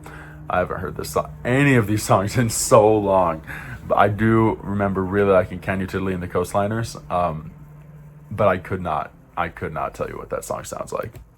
Call Me If You Get Lost. Tyler, the Creator's awesome. That's all you have to say about that. He's awesome. Wilshire is an amazing storytelling song. It's an incredible story. Maybe even better than the story that Sing About Me, I'm Dying of Thirst tells. That's up for debate, but it is an incredible story and very sad. I hope that it's not true because it made me very sad. College Dropout. Oh, yes, thank God. I was kind of scared that My Beautiful Dark Twisted Fantasy ended up being my favorite Kanye album when I do not feel that way, if you were to ask me. And no, yeah, College Dropout's better. Frankly, if I went through his older stuff from this Teddy Bear era again, I could see this album or those albums all surpassing My Beautiful Dark Twisted Fantasy with time. My only problem with Kanye, like I said, the skits get a bit annoying, and there are occasionally some just airheaded pop tracks that I just don't really care for, especially pop from the early 2000s. I especially don't love. Inner Visions by Stevie Wonder. Great album. Great album. Stevie Wonder is a freaking G, dude. This album is awesome. I love a lot of these songs. I think they'll grow on me with time. Track 9 should definitely be a +2 by now. Too High and Golden Lady are awesome too. This is a great album. On first listen, I was impressed with this album. This is a solid piece. American Football's newest album. Bit of a surprising inclusion, I'm sure, for most people. I've had nothing like this on the playlist on this slideshow thus far, but yeah, I do like American Football. I think it's a really good blend of math rock and Midwest emo that isn't too sappy and whiny and angsty. It's just kind of good bummer tunes, and this one was too. Solid album. Smile Sessions. Wow. An album of the century, dude. The problem with this album is, as incredible as it is and how as experimental and artistic as it is, a lot of these songs I don't want to listen. I don't want to throw them on. You really think I want to throw on G or Vegetables? No shot I'm throwing on Vegetables. But the mystique and the history behind the album, read the Wikipedia article on the Smile Sessions album, or on Smile, the album. It is incredible. This album was lost to history for so long, and this is the closest to the finished product that anyone will ever get, and it's incredible. It's so cool. So I'm so glad we live in a time period where this album is alive and well, and a lot of amazing songs came out of this album as well. Mezcal Head, Swerve Driver. Wow, it's been a while since I've thought about this album, but yeah, Never Lose That Feeling is a freaking amazing song. This is really good. Shoegaze, exactly the genre I describe it. Very chill shoegaze, very nice. But it's not shoegaze in the more generic, like, beautiful, whimsical woman's voice singing over shoegazy instrumentation. No, it's kind of more grunge vocals, male grunge vocals that kind of give it a bit more of an edge, more of a bite to it. So it's a kind of a special blend for me, at least. I haven't heard many shoegaze albums with male vocalists like that. Inner Speaker by Tame Impala, their worst album, second worst, right? Because Lonerism and then Inner Speaker. Yep. Solid album, dude. Alter Ego is a great song. I'm surprised in 2022 that I didn't put it as a +3, because that song was on repeat, dude. It is such a freaking good song. This really does sound like 60s music. He does a really good job recreating that sound. This is before he went electronic with his music, but at this era, he sounded like John Lennon, frankly. It's very strange. Jeremy Storm is an awesome song, too. That probably should be a +2 as well. Yeah, there's so much thing. I wish consuming music didn't take so much time, because I would love to give all of these albums another run through just to see how their score improves. Maybe someday I'll do a live stream for like 4 days straight of just listening to every single album front to back and just shoot myself. Let's do that if I ever reach. Oh my God, I'm going to regret this in the future. 100,000 subscribers. I will do a continuous multi-day live stream listening to all of these albums front to back. I'm going to regret saying that. Union by Yes. All right. Hot take. This score will probably go down. Or maybe it won't. Union's actually pretty solid. This is probably their last solid album, because they merged all of the band members from the 60s, 70s, 80s lineup together, basically. It's only really 2 eras. You have the classic prog era, and then you have the 80s prog pop era. They fused all those members together. If I was alive in 1991, these concerts would have been so awesome. The stages were like 15-man stages, just everyone going at it and showcasing their skills. You had Bill Bruford on the drums with the other guy. What's his name? Wow, I cannot believe I don't remember these guys' names. Wow, that's crazy that I don't remember his name. But the other drummer, wow, I'm ashamed of myself. And yeah, dude, it is still a little bit more on that pop rocky side that their 80s music was, but it's got just a little more talent behind it, I think, because they merged the brains of the members together. Once again, John Anderson's voice does kind of make some of the songs a bit more cringe than they needed to be. Especially we got like Miracle of Life, which starts out with such an awesome intro and then just becomes this kind of cringe pop rock ballad with a weak chorus and just a kind of annoying vocal inflection. It's a shame because that instrumentation in the intro is so freaking cool, dude. It is so cool. So yeah, I still enjoy this album. Ram by Daft Punk. Not their best album, but a good album. It is a good album. I'm pretty sure I've rated their first album too, or maybe it's the one before Discovery, but I didn't see it. I don't remember seeing it on here yet, so I'll have to actually input that into the slides. But yeah, this is their second best album of the three that I've listened to, and it is leagues above the oldest one that I listened to. This album is incredible and barely worse than Discovery, which is my favorite electronic album. Let It Be by the Beatles. This one is a huge missed opportunity, this album is, because they didn't include Don't Let Me Down, which is the best song off the album, one of the best Beatles songs ever made. It's so stupid that they didn't include this on the original release of the album. I can't fathom that. But other than that, honestly, some of the Let It Be Naked versions of the songs are worse. And this album is pretty freaking solid overall. It's a very good road trip album. Kind of driving through rural town, listening to Dig a Pony. Oh man. Long and Winding Road is a beautiful song too. Definitely like top 5 most beautiful Beatles songs.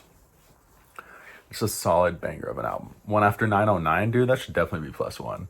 That song rules. And unless maybe the naked version is the one I'm more used to. I frankly don't remember the differences between the two. I just remember some of the naked versions were actually big downgrades. But the reason that I like Let It Be Naked more is because it has Don't Let Me Down in it. What a dumb decision by the producer of this album to not include that song. All right, here's a deep cut. The United States of America, one of the first electronic bands of all time. They used the modulators, World War II frequency modulators, as the electronic instrumentation, alongside a lot of sampling, alongside a lot of cutting and snipping things together. They sampled it's a bonkers album. Bonkers, but so ahead of its time. This album needs to be appreciated so much more than it is. The last song, American Way of Life, I think is American Way of Love, is one of the most off-the-wall, insane songs I've ever heard in my life, and it's from the 1960s.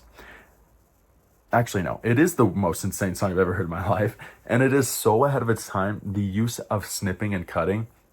Basically, the 10th track is just the whole rest of the album snipped and cut into a new song throughout different movements. The last minute of that song is just mind-melting. I've never felt more like I'm on drugs with any other song than that song. It's crazy. King of Limbs, an overhated album. I like King of Limbs. I know it's not anywhere close to In Rainbows, but it is still a good album. It's a chiller. It's more of a low-key listen, and it's an enjoyable low-key listen. Okay. Oh, the amount of amazing, like, well-regarded albums that I have Jack Johnson ahead of makes me cringe. But when I listen to Jack Johnson, I can't lower the scores. I like the songs. I enjoy listening to the songs. That's my dog. Reason being is probably a lot of childhood nostalgia. This is definitely like my mom's music, and as like she's cleaning the house or she's in the garage chilling with her friends. Definitely huge nostalgic bonus points for Jack Johnson. But frankly, he's charming. He makes likable music. It's just pleasant, chill, good music for good times and good vibes. And honestly, I say Fortunate Fool is genuinely actually a good song. I genuinely think Fortunate Fool is a good song. If you're kind of a Jack Johnson hater or neutral, and I totally understand that if you think it's just a little cheesy, listen to Fortunate Fool. I think it's really good. I really like the reverse effects on it, the very drawn out drums. It's really actually an impressive song. It was a +3 for a while. Live for Each Other, Fat Night. Oh man, I haven't heard this song in forever, dude. This album is awesome. I had a kick during this era of like soul and funk, whether neo or original from the 70s. And these guys were the king of the castle. At first it was The Dip until I was introduced to these guys, and then these guys became my favorite. And this album was definitely on rotation so much during that year. It is a great album. And speaking of The Dip delivers. Wow, higher than Fat Night. I'm surprised by that. But yeah, I remember this being a really solid album as well. Very, very Motown inspired. Very vintage, as you can see by the album cover. Solid music though, nonetheless. And then we jump to the complete other side of the world with Lateralis by Tool. A great prog metal album. 95 is a great score. Anything into the hundreds, we're talking top 50, I think.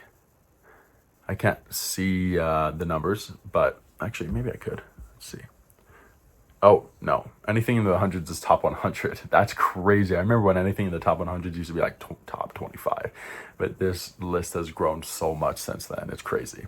All right. Lateralis, a great album. The only problem with a lot of Tool albums is you'll have these long instrumental interlude songs that kind of don't go anywhere. They just kind of... They would probably be great if I was stoned, but I'm not. So they kind of do hurt the albums. But when we're talking about the actual songs themselves, they are all really impressive. The White Album. A 95, dude. This album has went through a lot of point upgrades over time. You can see plus 47 since I first listened to it. It's just because there's so many songs, there's so much going on. It's hard to grow it. It's hard to grow attached to them. It's hard to really get to know the songs because it's just so long of an album. But yeah, after a few listens, you find a lot of gems in this album. The problem is there's also a lot of skips in this album. Wild Honey Pie is a skip. Rocky Raccoon I don't love. Birthday was obnoxious. Why Don't We Do It in the Road is a skip. You know, there's lots of skips on this song. But you also have Sexy Sadie, Helter Skelter, Long, Julia. Oh my dude. If they trimmed the fat of this album, this would definitely be the best Beatles album. If they trimmed the fat, let's just say they trimmed some of the more cheesy songs. Let's say No Obla Di Obla Da, No Honey Pie, Bungalow Bill, Piggies, you know, Birthday definitely go away, and Good Night I could go without, even though I do like the song. If they did that, I think this album would be easily their best album. Seriously. Easily their best album. The reason I like Good Night, though, is I remember my first time listening to this album after being berated by Revolution 9, which is an insane avant-garde experimental song. The Disney-esque, calming, back-to-earth reality that Good Night presented was just so peaceful and so nice after listening to 9 minutes of Revolution 9 that it was just such an incredible feeling, and I'll never forget that, and I'll always like that song because of that.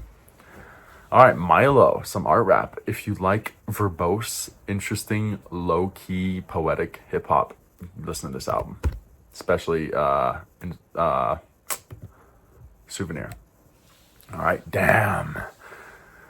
Kendrick's most overrated album. It is a good album, but it's by no means and will never be his best album. Not even close. Not even close. It is a good listen. I was impressed by it. I was pleasantly surprised by it when I first listened to the whole thing. But it is not his best album. That's just impossible. Space Heavy, one of the best albums of 2023. Very good bummer tunes. I actually like it better than the Ooze and better than the album. Oh shoot, the Black and White album that's older that has Out Getting Ribs on it.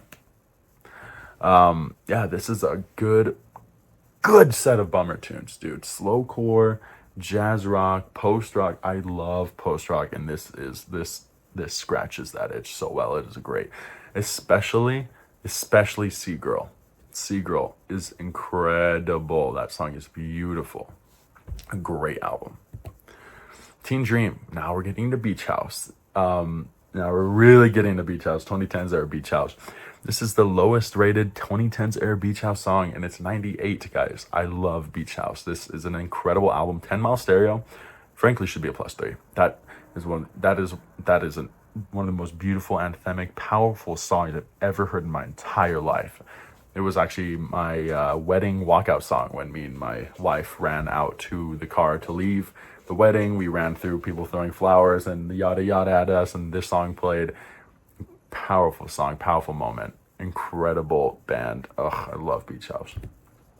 MF Doom. A lot of people are going to be mad that it's this low, even though 99 is a solid score. Yeah, there's some zeros on this album. You got to keep in mind, I don't like shallow lyrics. And a lot of MF Doom is not about the lyrics. It's more about the vibes, more about the samples, more about the production. And I understand that and I respect it. But that doesn't mean I'm going to want to always listen to it. I also don't love okay, understand that his comic book and skits and stuff are what makes him uniquely him, but I don't personally like listening to that. Okay?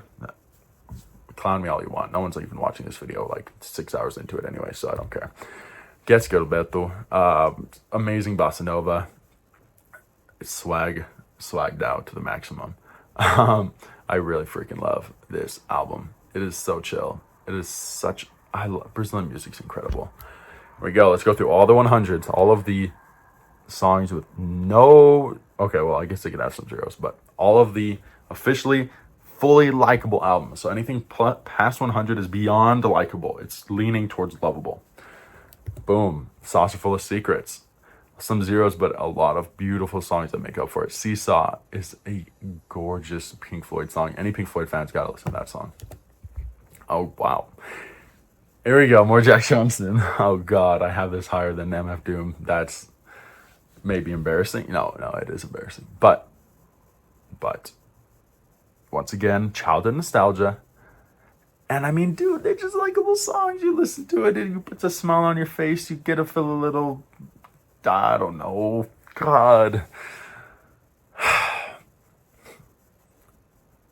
I don't know. I just don't want... I like the songs, dude. What can I say? I like the songs. Crucify Me. Crucify Me While Banana Pancakes plays. Oh my God. 90125. Yes's breakout onto the pop scene in 1983. I used to not really like this album that much. It's actually grown on me compared to most Yes albums, which have kind of tapered out a little bit. Dude, it's got solid songs. Changes is a freaking banger of an 80s song. If you like anthemic 80s pop ballads, Changes is awesome. It's a solid album, dude. It Can Happen is annoying, but that's about it. Solid album. I can't deny it anymore. Low End Theory. Let's go! Tribe Called Quest, one of my favorite hip-hop groups of all time, alongside Outkast, which you'll see in this list as well. Dude, this jazz rap fusion is just so nice. It is so engaging. It is so likable. How do you listen to this and not like it? It's just great. The rhyme flows are cool too. The boom bap drums are awesome. It is such a great piece of 90s hip-hop. Floor Shop Macintosh Plus. You can see in my Music Sucks review of this. This is the original release from December 9th, 2011, which does not include the bonus tracks. So it is a little bit lower in score, and it also features a more iconic album cover. But we'll get to the other one later. This album cover, in and of itself, is a work of art. This is Vaporwave. This is classic Vaporwave. This is what people think of when they think of Vaporwave. Everyone probably knows Lisa Frank 420, track 2, because it was very deeply ingrained in meme culture circa 2018.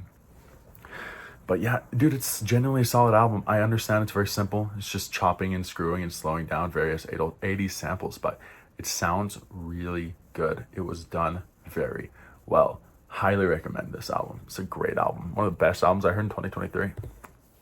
The Ladder. Wow, how is this as high? Wow. This, when I think of The Ladder at this point, I think of really cringe songs like Happy Yada and Lightning Strikes. but I do remember The Messenger being a banger. New Languages, ooh, Homeworld. Okay. This has solid albums. I would not listen to it. I don't recommend this album unless you're a little bit of a prog nerd. You can get beyond the inherent layer of cringe that this kind of music kind of has, especially with John Anderson's vocals. If you're not into it, I fully understand. Let It Be Naked, there you are. So Long and Winding Road, okay. You can kind of compare the scores yourself if you are so inclined to do so. But yeah, Don't Let Me Down, dude. That's the song of the album. How do you leave that off, dude? That's ridiculous. That would be like leaving Day in a Life off of Sgt. Pepper's. Oh, this is for Sgt. Pepper's Naked. Like, bro, stop. Stop it. Was that Phil Spector that did the Beatles' Let It Be originally? That explains a lot. Oop. The Dip. Wow, The Dip's self-titled album is really good rhythm and blues, really good soul music. I get it's a bunch of white hipsters, but they made good music, especially Working Man. That's a great song, guys. That is a amazing song. I highly recommend listening to that one if you're into like soul, rhythm, and blues. It's a beautiful song. Not okay, maybe not beautiful, but great vibe song. It's a summer playlist song. It executes its job very well. Here's one I don't remember much of anything about other than Change, obviously Mad World, Memories Fade, and that's it, dude. Okay, dude, that's it. I don't remember any of the other songs. That's crazy. I gotta re-listen to this album. It's been so long, but I really liked it when I first listened to it in 2020. I used to have an argument with my friend over this album or Songs from the Big Chair. I'm still staunchly Songs from the freaking Big Chair, as you'll see much later on the list. But yeah, I've got to give this another run through. It's a solid album, clearly by the score. Master of Reality, A Music Sucks. Original, I think it was like episode 3 of Music Sucks. A good album. I'm glad I heard it. I'll always look back on those times fondly. This was a great album. And I'm glad I was introduced to it. Kaya, Bob Marley. Like I think I said earlier, I went through all of the 70s, 80s Bob Marley material from like mid 70s onwards. And it's all good. This was a good album too. There's so many songs I hadn't heard in years that my dad used to play all the time that I was like, oh man, I remember this freaking song now. Easy Skanking or Skunking being a good example of that. Discovery, there you are. Dude, Discovery is such a banger of an album. So many good songs. Something About Us is my favorite Daft Punk song. It's beautiful. One More Time is an iconic house club party banger, dude. Virtus Quo is great too. Voyager, great. Short Circuit's awesome. This album rules, dude. This album rules.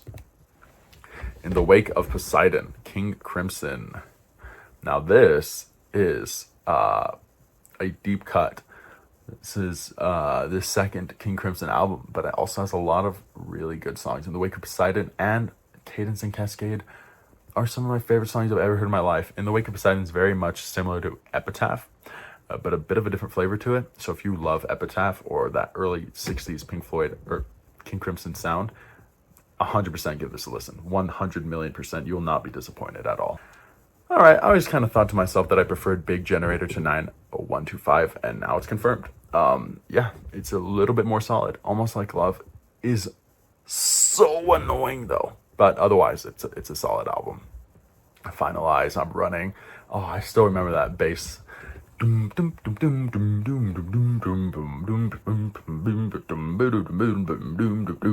So funky, dude. Oh, it's so good. Shoot High, Aim Low. Dude, that song rules. White Car's not on this? No, it's on Drama, huh? I think I almost got in a car accident to Shoot High, Aim Low. Yeah, I think so. It was one of my first times driving, and I turned when the thing was on yield, and yeah, I'm glad I went fast enough to not get T-boned. I think it was this song. I'm glad I don't remember because it kind of ruined that song for a long time. All right, collector's edition of New Order. I really only listen to this so I could officially get Procession on my albums like slide, because frankly that might be the I can't say that. That could be argued to be the best 80s song of all time. That song is just, or is it Ceremony? Shoot, dude, I don't even remember. But holy crap, the bonus tracks of this album, which are mainly, they're just singles, they're incredible. They're beyond incredible. They're like peak 80s music, dark, new wave. Oh, so good, so good, and beautiful, like goosebumps inspiring music. Unless you're my co-host and music sucks. Kid A, wow, a good album, good album. Didn't quite breach the top. Oh no, it did. It's 89th. Here we are. Kid A. Man, I don't remember much of this album. Apparently, I gave it a rerun in 2023, but in late 2023, but I do not remember that at all. I'll have to give it another spin. I do remember Motion Picture Soundtrack is a hauntingly beautiful song, though. Hauntingly beautiful. Oh, I think what I did in 2023 was I re-listened to the songs that I kind of were zero but leaning likable, and I actually ended up liking most of them, as you can see by all the plus ones. Oh, let's go! I was wondering if Hiatus Coyote would finally drop on this album. Hiatus Coyote was my artist of 2022, dude.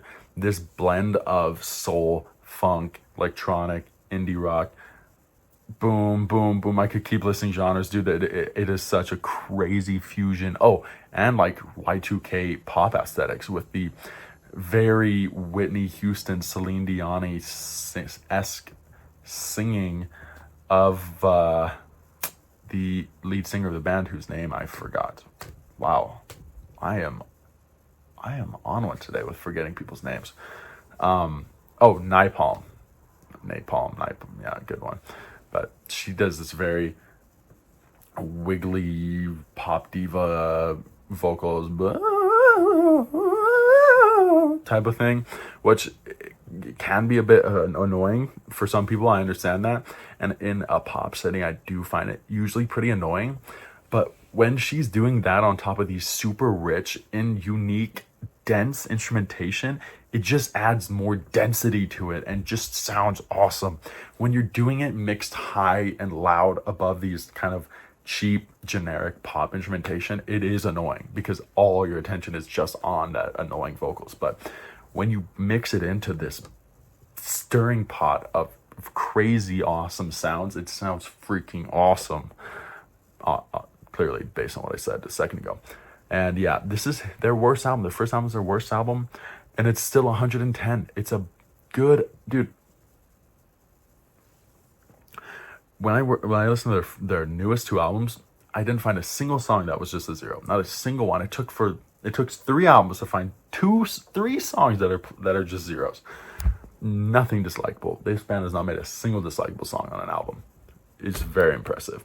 Drama by Yes is higher. Wow. Machine Messiah is a +1. I wonder if that would hold up. Tempest Fugit, or however the heck you pronounce that. That song rules though. LP, the best JPEG Mafia album. Argue with me all you want. This is his best album. This is a very like stoner, chill wash over the whole thing. So it's not as like cold and eclectic and glitchy sounding as Veteran and his other albums. This album is just such a nice listen. It is so freaking. It is such. It's a vibe. Sorry to be so millennial coded, but it really is a vibe. It's just good music. Sounds great. Only thing at times that can be a bit jarring is the auto-tune. I don't love the auto-tune. I find it squeaky and annoying. I also think sometimes the lyrics are just okay. JPEG's lyrics are always bad, but sometimes they're a bit too cringe. It's just really generic, like flex on the hose and doing the drugs and having the money and being the best rapper. And I know usually people say that are like conservative white people who just don't understand rap culture at all. But frankly, this album does kind of embody that a little bit. and there's not much of substance to it lyrically. He clearly put all of his skill tree points into production, and the production on this album is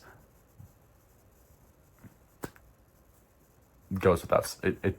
I don't even have a word to describe it. You got to listen to this album. Revolver by the Beatles.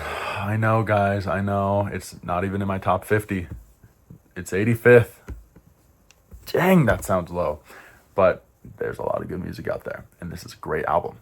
The only problem with this album is there's a little bit still of that Rubber Soul era, kind of cheesy pop rock. But when they are battening down the hatches and getting serious, oh god, and Yellow Submarine's on this album, and I hate that song. I'm shocked it's a -1. It should be a -2, frankly. I'm shocked it's not a -2. It should be, frankly. I should probably change it. unless I re-listen to it at some point and like, you know what, this isn't as hateable as I always used to think it is. But wow, I'm shocked by that. Anyways, when they batten down the hatches of that Yellow Submarine and make serious music, like For No One, Taxman, Eleanor Rigby, it is some of the best Beatles music of all time. It's some of the best music of all time. Incredible album. Solid piece of musicianship, as always, from the lovely Beatles. Slow Rush, Tame Impala. Oh, such a good album. You can call me a hipster, goofball, dork all you want. I don't care. I think it's hipster in the reverse way to dislike Tame Impala, like explicitly really dislike. Because there's like normies who may or may not like Tame Impala. They're just like base level music hipsters that really like Tame Impala. You know, they like Tame Impala, like the Beatles. They like Radiohead, kind of me, I guess. And then there's level 2 hipsters that are hipsters against those guys. So they're anti-hipsters. They're so hipster that they're against the more surface level hipsters. And I find those people so cringe. I don't get, okay, you prefer the demos, bro. I understand. I get it. Okay, yeah, the demos, yeah. The Black Flag demos were really good. I'm sure. I understand. I'm gonna throw on Slow Rush though. You have fun with that. Instant Destiny's a banger. On Track's a banger. Breathe Deeper's a banger. This album is solid front to back, other than a few zeros, just a couple of zeros. And even then, that's not a bad. It's their zeros. Their songs are fine. They're not dislikable. This is a banger of an album. Are You Experienced? Jimi Hendrix Experience. This is peak Jimi Hendrix, dude. Screw All Along the Watchtower. This is where it's at. The blend of acid rock and psychedelic rock. This is like acid rock embodied. It is so good. You gotta. This is definitely like an album you must hear before you die. It's Jimi Hendrix, for Christ's sake. Rastaman Vibration was my favorite Bob album for a while, until I had to re-listen to what is now my favorite Bob Marley album, For Music Sucks. But I feel like if I gave this another spin and listened to it as many times as I did the other album, For the Sake of Music Sucks, this one would probably go back up into first place. I really, really like this album. Crazy Bald Head is an awesome song. Who the Cap Fit is awesome. Rat Race and War. Roots, there's a lot of +2s on here, dude. It is there's a lot of lovable music on this album. Illmatic, speaking of lovable, my god, dude, this album is iconic and deservedly so. It's a great album. Hardcore, East Coast, boom bap. That's all you gotta say about it, frankly. Lizard by King Crimson. Wow, I might be the only dude to have Lizard and Illmatic on like the exact same par in the world, because these are such uniquely, extremely different types of music here. But yeah, this is my prog nerd coming out here. Lizard is a good album. Circus, it's like In the Court of the Crimson King, but with circus instrumentation added on top of it, which just adds just another layer of insanity and a very foreboding orchestra as well, like the original song has as well. Lady of the Dancing Water 2 is similar to Cadence and Cascade and just being, and I Talk to the Wind. It's like those three and just being beautiful, like just, I don't even know the word, just brings you into peace and zen and serenity. It's those three songs are incredible. They're all some of the most beautiful songs I've ever heard in my life, and they're all from back-to-back King Crimson albums. What an amazing band. Nevermind by Nirvana. Very close to being one of my favorite albums of all time, but the bonus track ruins it. And I know some people wouldn't even count the bonus track, but it's part of the album. It's part of the album, so I have to include it. And it is a putridly abrasive, hard to listen to song. It hurt my ears the first time I heard it because I was on a road trip, got uncomfortable headphones on, and then I just get this screamy, piercing Kurt Cobain guttural vocals. Just God, it was horrible. But the rest of the album is beyond solid. It is perfect garage. It's perfect grunge. I yeah, you can't beat this album when it comes to grunge. You literally cannot beat this album, especially if you don't include the bonus track. It's game over, dude. Beach House's first album. Took me a long time to actually finally finish this and rate it, but I finally did, and it is beautiful, dude. It has like a warmth to it that the other albums don't. Just something about it has this kind of vintage feel to it. Maybe it's lower production quality, but it's really good, dude. It's really, really good. If you're into that 2010s era of Beach House, you gotta revert back. You gotta listen to this album. It's just lovely. It's lovely music. Oh wow. Okay, what a switch up. Sum 41's best album. I'll stand by that. I think it's a solid alternative metal album. It's not that cheesy pop punk that they became later on, or that they kind of were and then stopped and then they reverted back to. This is like genuine alt metal, kind of on similar standings as Deftones in terms of the subculture of people to be listening to it. Not as edgy or intense as Deftones, and also not as beautiful as Deftones, but just solid, dude. It's a solid album. It's solid, and it's very nostalgic to me. I listened to this probably hundreds of times as a kid on a little CD player. So yeah, I can't hate it. It's solid. It is solid. I don't know if it deserves to be this high. In fact, I know that it doesn't, but because of the childhood nostalgia, I like the songs, and I'm not gonna unlike the songs. American Football, their second album, LP2. Shockingly good for a bunch of like 30-year-old men trying to relive that like teenage angst. The lyrics are really good. Where Are We Now, Born to Lose, I Need a Drink or Two is lyrically like chilling. I thought I Need a Drink was really cheesy at first, and then I read the lyrics. I'm like, holy crap, dude. That is really tragic. Yeah, this is a good one. It's a good one. It's hard to get past how much more aged his vocals sound, but frankly, if you can get beyond that, it's a solid emo album, Midwest emo album. Clube da Esquina. Is this my favorite Brazilian album? Wow, it must be. But I have a lot of Brazilian albums that I've like almost fully listened to but haven't rated yet. So we'll see if at the end of this year, this can stay as the crowning achievement of Brazil. This album is a super group of bands from the Northeast. It's the corner of Brazil, the Corner Club. That's what the band means, or the album name means at least. And it is a compilation of amazing songs. A lot of different vibes. You have some classic MPB, you have some more samba, you have some more bossa nova, you have some more jazzy songs, you have some more Spanish influenced songs, you have some more just straight up psychedelic rock songs. It's a freaking awesome album that will leave you entertained all throughout because there's just so much going on. It just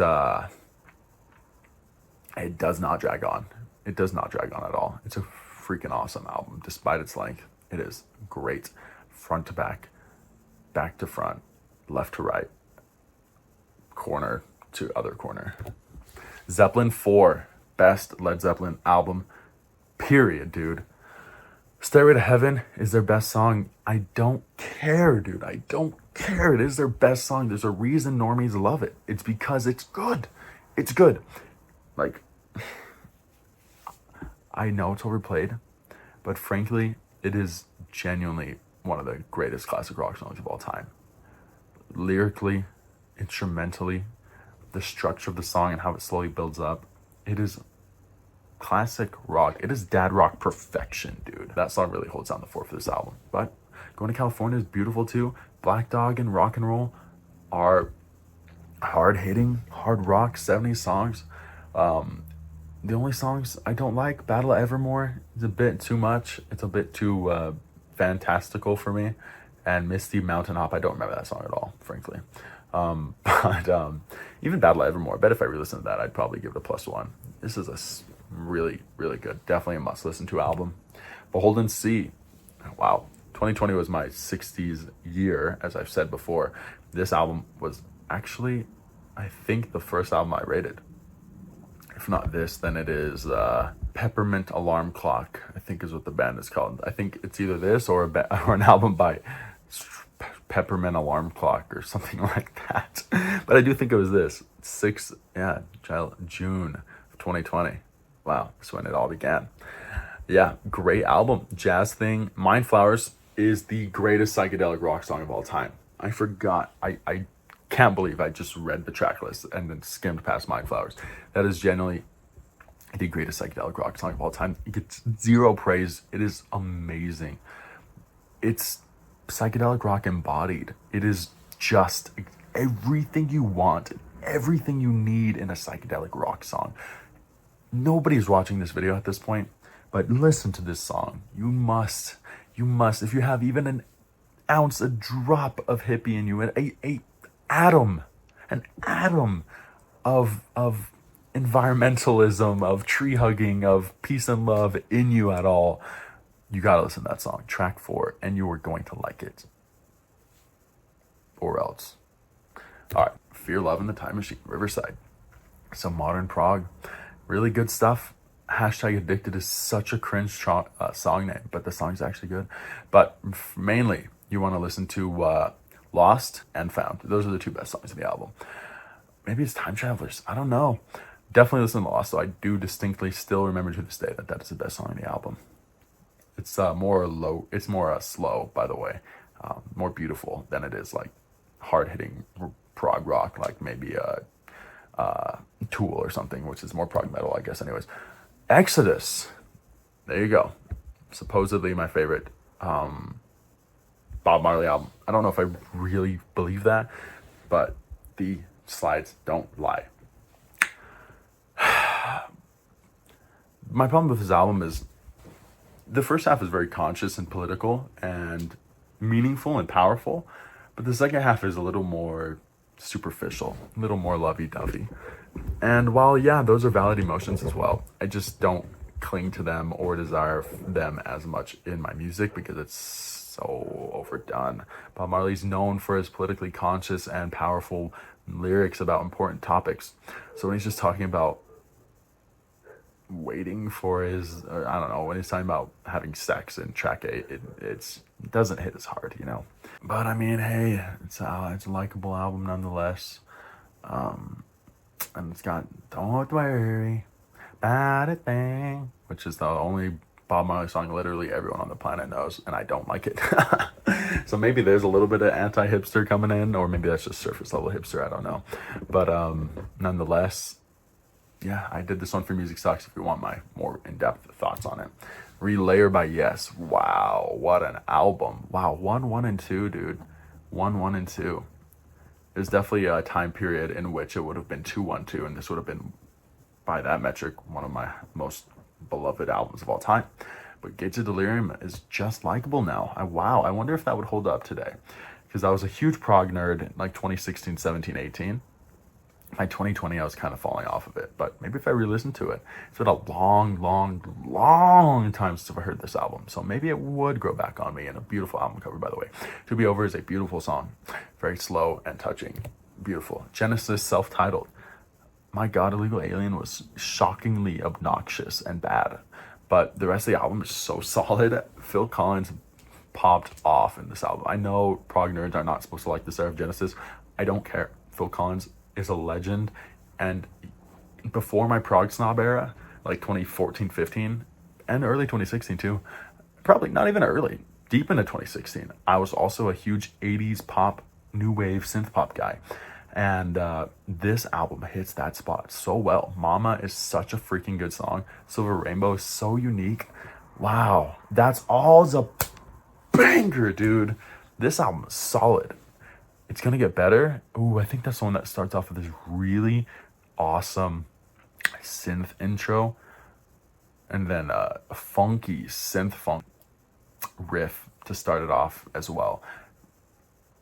That's a good song. This is a good album, dude. Wow, we're into the good album. Oh my, we are into the good albums, but I still have a lot to go, so I have to hurry it up. Yeah, my pace has slowed down. I've started talking a lot more about each album. The language,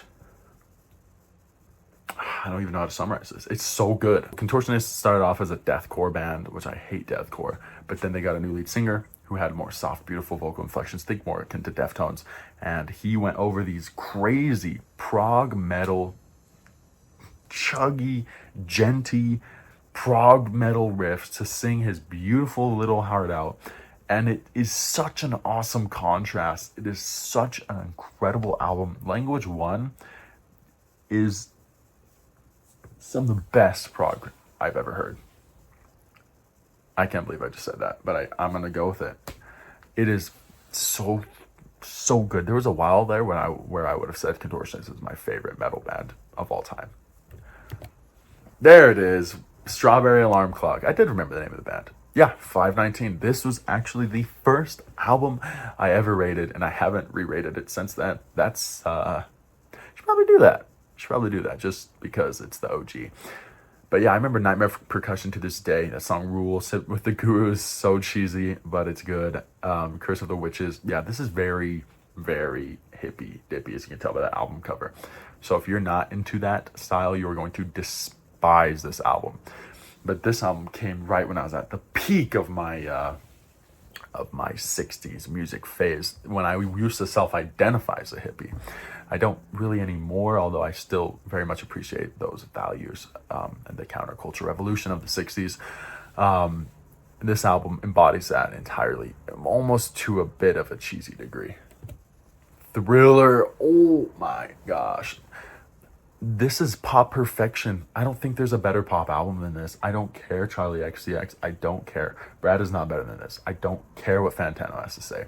This is the best pop album of all time.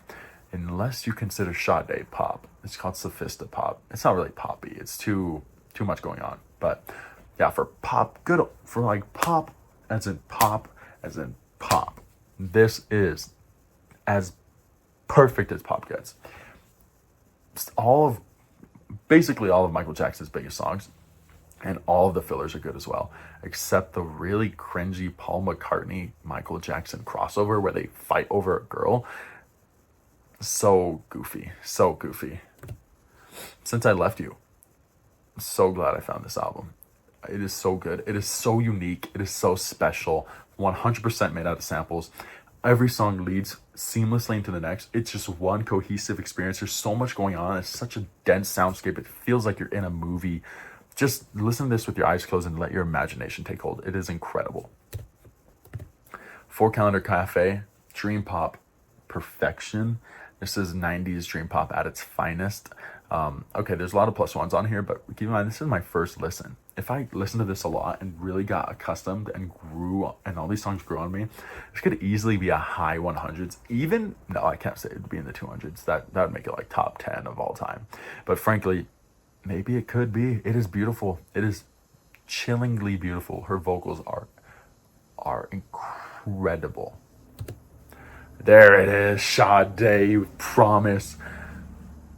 I gotta say, it's a front-heavy album because you have the three best songs back to back to back, and they are some of the best 80s songs of all time. Is It a Crime and Sweetest Taboo, or War of the Hearts. I don't remember which of those two I like better. I know Is It a Crime is my favorite though. Actually, frankly, all three of those could become plus threes in the future. They're all are flawless songs, dude. They should all be plus threes. They just got to grow on me a little more. Is It a Crime is so crisp. It is played so perfectly. It is so dense and full of sounds. Sade's voice is so perfect. It is perfect, dude. This album is amazing. Kind of slows down in the middle though. Punch Drunk, Never Is Good. Fear gets a little slow, a little boring. Jezebel's a little boring too. But you got Tar Baby at the end to kind of pick it up. Tar Baby and Maureen kind of sandwich the album with really good. And then the middle is leaves a tiniest bit to be desired. DJ Shadow, Preemptive Strike. So this is a kind of a deep cut. This is an EP either right before or after Introducing was released. So it has the remaining parts of What Does Your Soul Look Like and a couple other songs, and then Organ Donor, the full Organ Donor song. So when I couldn't get enough of Introducing, this album had to give me a little more, and it did. And it was still freaking awesome. Hence the score. Even this EP of unfinished tracks and ideas that weren't worthy to make it onto the original album is an incredible album in and of itself. Principle of Moments. This used to be my favorite song of all time. Used to be In the Mood, and that song still holds a special place in my heart. This song is probably my favorite song during 2015-16 when I was really into 80s music, and it still holds up 100 billion%. It is beautiful, beautiful, beautiful. It's like road trip sunset type of music, and it gives me chills every single time I listen to it. Keys to Ascension 2. Wow, this is very high. But frankly, when you're just covering some of the best prog songs of all time, it's hard to mess it up. And frankly, even some of the studio tracks, this is a weird thing where half the songs were live covers and the other half were new studio track songs. Mind Drive, dude, is kind of a cool song. It is kind of a cool song. I wonder if I would still say I love it. I might, because the instrumentation is so good, but the vocals, once again, are a little cringe. I really would like to have seen these songs resung by the guy that did Fly From Here. I really liked his voice. It sounded much more mature, and it's just aged better than John Anderson's high-pitched, whimsical inflections. Especially when he's older, it sounds a little more raspy, so it doesn't even sound whimsical anymore. It just sounds bad. It just sounds bad. It's just not good. The vocals are not good, but the instrumentation is top tier. Queen is Dead. Not the best Smiths album. Not the best, but it is incredibly good. It is incredibly good. It took me a while to actually adjust to his voice. I thought it sounded very Schmeagol-esque at times. And the hiccups that he does, kind of like Buddy Holly. I didn't love that either. It's not that common, but it does happen. But frankly, it's just such a solid album. That once the weird vocals grew on me, dude, boom, all +1s and 2s. That's just how it is. Budding ornithologists are tired of weary analogies. This is more of that verbose, maybe a little arrogant, maybe a little dorky art rap, but it is really good art rap. If you can get past the maybe trying a little too hard vocals, like the thesaurus using lyrics, you're gonna find a lot of really low-key, chill, fun, interesting rap songs, especially Stet. Stet is one of the fastest songs on the album, one of the most energetic, and it is really good. The sample is awesome too, and Tiptoe is beautiful. +3, wow, that is one of my only +3s in hip hop, and well, outside of Kendrick Lamar, but yeah, wow, +3. I wonder if that keeps up. Would I really say it's one of my favorite songs of all time? Who knows? But I do know that I really like this album. White Pony. Oh my gosh, dude. What an albumissimo. I don't even need to say anything. It's White Pony. Knife Party. Incredible. Change. One of the best metal songs of all time. You know what White Pony is. I don't even need to keep going. Miss Some Morale and the Big Steppers. I was disappointed with this album at first. As you can see, it's went up 42 points, meaning it was pretty much on par with Section 80 and lower than Damn at some point. But it's grown on me. I was just disappointed because after hearing part 5, I think it was, the one that came with this album, that is one of my favorite songs. Actually, no, I think that was my favorite song that released in 2022. And so I was really hoping for more of this like funk, vintage sound that he had kind of almost alluded to a little bit. by saying he'd been listening to 60s surf pop and driving a Woody station wagon. I was thinking that this album would be his Awaken My Love. But no, it's kind of more like Damn with orchestra and more artistry. It's like a more artsy Damn. But that's kind of about it. Purple Hearts, Count Me Out, Father Time, best song on the album. Yeah, there's a lot of, despite it being instrumentally not as engaging as like a To Pimp a Butterfly or a Good Kid, Mad City, the lyrics are still so incredible and so interpersonal. Very few albums make you root for a protagonist as much as this. It makes you really care about him on a personal level. Wow. And then Kings of Leon in my top 55. Oh, I'm going to get drilled for this. I'm going to explain it from back here so you can't punch me through the screen. So Kings of Leon is another childhood band of mine. And I gotta say, I'm a sucker for the voice, dude. I'm a sucker for the voice. It's such a unique blend of rock and country twang, but not in an annoying way, in a very tasteful, beautiful, raspy way. It's an indescribable voice, frankly. It is so unique, but I really love his voice. And frankly, the instrumentation is all there's without complaint. It's just solid, dude. It's just a solid album. It's a solid album front to back. Cold Desert especially is a beautiful song. If you're suspicious, if you are questioning how on God's green earth have Kings of Leon higher than all the albums I've said before, listen to Cold Desert and use somebody. Just start there. And maybe you'll get it. Maybe. If someone were to ask me if I prefer Kings of Only by the Night to let's say Jimi Hendrix Experience, I would definitely say no. Jimi Hendrix Experience is a way better album. But even though the album is better, I like more songs off of this album because they've been with me since I was like 11 years old. 11 and 12, yeah. I remember being at a jungle gym. I don't even know if that's a thing outside of Utah, and I don't even think it's a thing anymore, but I remember being at the jungle gym, headphones in, listening to this album, and just being emotional over how beautiful the lyricism was. Even as a goofy little kid, I really loved focusing on lyrics. I had a little iPod that had pre-downloaded like 2,000 songs. Frankly, I think that iPod is the reason I'm a music person, because it had pre-downloaded thousands of songs on it, and it had it broken down into genres. So I used to just listen, like, just explore genres. I'd found ICP, I'm like, what on God's green earth is horrorcore? I found ICP through this, the Carpenters, everything, dude. It had Owl City on it. This dude listened to Owl City, ICP, the Carpenters, Kings of Leon, Jason Derulo. This iPod had everything on it. I really don't remember what happened to it, but it'd be so interesting to find to see what songs were on that iPod from 15 years ago.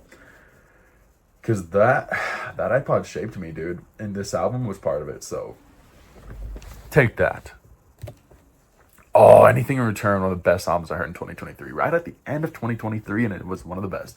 I always knew I really liked Toro y Moi from GTA 5's Radio Mirror Park, the best radio station in GTA 5.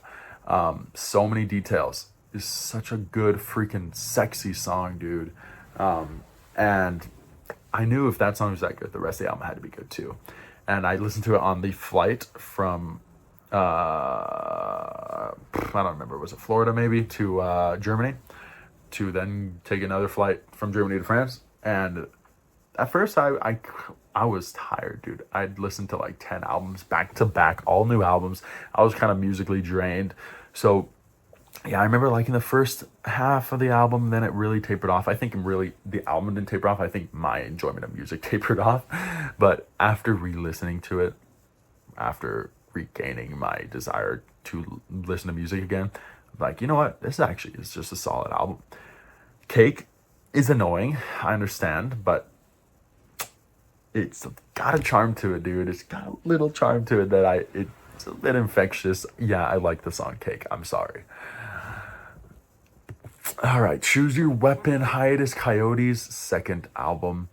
This just does the first album stuff better. There's much more unique soundscapes, much better performances, much more fusion.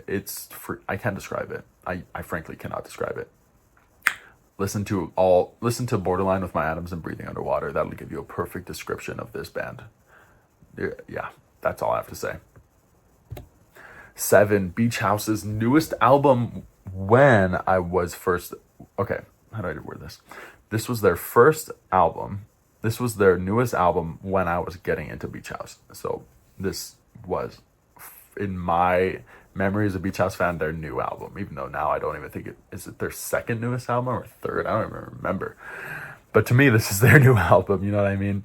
This was the album when I was going through the discography. I'm like, oh wow, 7. This just came out because I was getting hugely into them in 2018, and it freaking is good, dude. It is right up there with the rest of the discography. It is a great, solid album. You Can You, track 4, it's gorgeous. It's right up there with the rest of Beach House's best songs. Honestly, so stuff like Lemon Glow, Black Car, and Dark Spring. Lemon Glow I know is a bit more on the poppy side, but it holds up, dude. It's all good. It's a great album. Solid piece of music. Drunk, Thundercat. I did this on Music Sucks, so I'm going to try to keep it brief, but I love this funk, jazz fusion, math rocky blend that only Thundercat does. It is so zany. It is so infectious. Everybody knows the song Them Changes, and if you like that song, you're going to like this album. There's a few skippable, weirdo, zany, goofball songs on here that not even I like, but overall, solid album. 3 a.m. That song gets stuck in my head to this day, all the time. 444, oh my gosh, dude, this is one of the last albums I had on my playlist before. I remember flying over Germany as this was playing. And even though I was so drained out of music, I had no sleep. I tried staying up the whole flight. This album still caught my ears and was like, okay, this is sick, actually. Kill Jay-Z flying over Munich was a awesome experience. And then Story of OJ, another great song. Smiles, awesome. Caught Their Eyes, awesome. And then you got 444, which is one of the most introspective and powerful lyrical songs in hip-hop history. It's Jay-Z confessing and apologizing wholeheartedly in a very dark and self-hateful way about cheating on his wife, Beyonce. Yeah, Jay-Z cheated on Beyonce. That's bonkers. But yeah, he doesn't make excuses for it other than him being a bad person. This whole album is kind of a dark introspection on his flaws and his problems and why Beyonce frankly shouldn't even stay with him. Frankly, if anything, this is less of an apology track and more of a why you should leave me track. And man, I'll never forget the line he says about how his kids essentially are going to find out Santa Claus is fake around the same time that they learn that their dad is like fake role model, like he's actually a terrible person, because they see him as a Santa Claus figure when he's really not. Santa Claus is fake and so is he.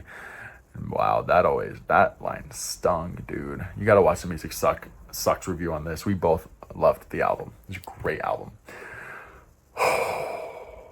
The most underrated band of all time, Bark Psychosis. This is their second and only album, which hurts me to say, and it is not nearly as good as their first album. And it's already a 138. Not nearly as good as their first album, and it's a 138. It's less... I don't want to say this for spoilers, but let's just say their first album, we're not even halfway there to it. We're not even halfway there, and this is in the top 50. Officially, we're in the top 50. Let's go. Yeah, beautiful post-rock. It's such a unique sound. I don't even know how to describe it. Think of it if Pink Floyd was a 90s band and was based in jazz sounds rather than blues rock sounds, and the vocalist was Ian Curtis of Joy Division. that's what it is. It's dark, melancholic vocals over this jazzy, ambient space rock sound. It's freaking awesome, dude. It's freaking awesome. It is awesome. I remember hearing this song in high school in the halls, and I was just like, I think my mouth may have literally been open. I was just like, I cannot believe how beautiful this is. I was at a loss for words. This album's incredible. Oh my God, speaking of incredible, Good Kid, Mad City, dude. Storytelling hip hop at its finest, This plays like a movie, dude. I had a small stint where I became a movie nerd for a bit and wanted to watch a bunch of movies. And after moving past that, because movies are inferior to music, I re-listened to this album and I'm like, this seriously feels like a movie. It really does. It really does. The story is that cohesive and linear. It is awesome. Everyone needs to listen to this album. I don't need to rant about it that much. Everybody knows this is a great album. All right, this is the version of Macintosh Plus that me and my co-host rated for Music Sucks. It has the 2 bonus tracks, including the best song on the album, Moon. Yeah, the album cover kind of is a downgrade, but other than that, it's an upgrade in every other way. Solid songs. The bonus tracks are great. That's all it is. That's all there is to say. Speaking of solid, dude, Paranoid by Black Sabbath. Oh, got a crack to get ready for this one. One of the best metal albums of all time. What can I even say, dude? Paranoid by Black Sabbath is Paranoid by Black Sabbath. If you haven't heard this album, what are you doing? Everyone has to listen to this album, frankly. That's all there is to say. Koi no Yokan, Deftones' best album. I know it's a hot take, but it's frankly, it's true. It's just their most beautiful album. It's a little less edgy and angsty and has a bit less bite to it, but it more than makes up for it in ambient, ethereal gorgeousness. Entombed is their most beautiful song.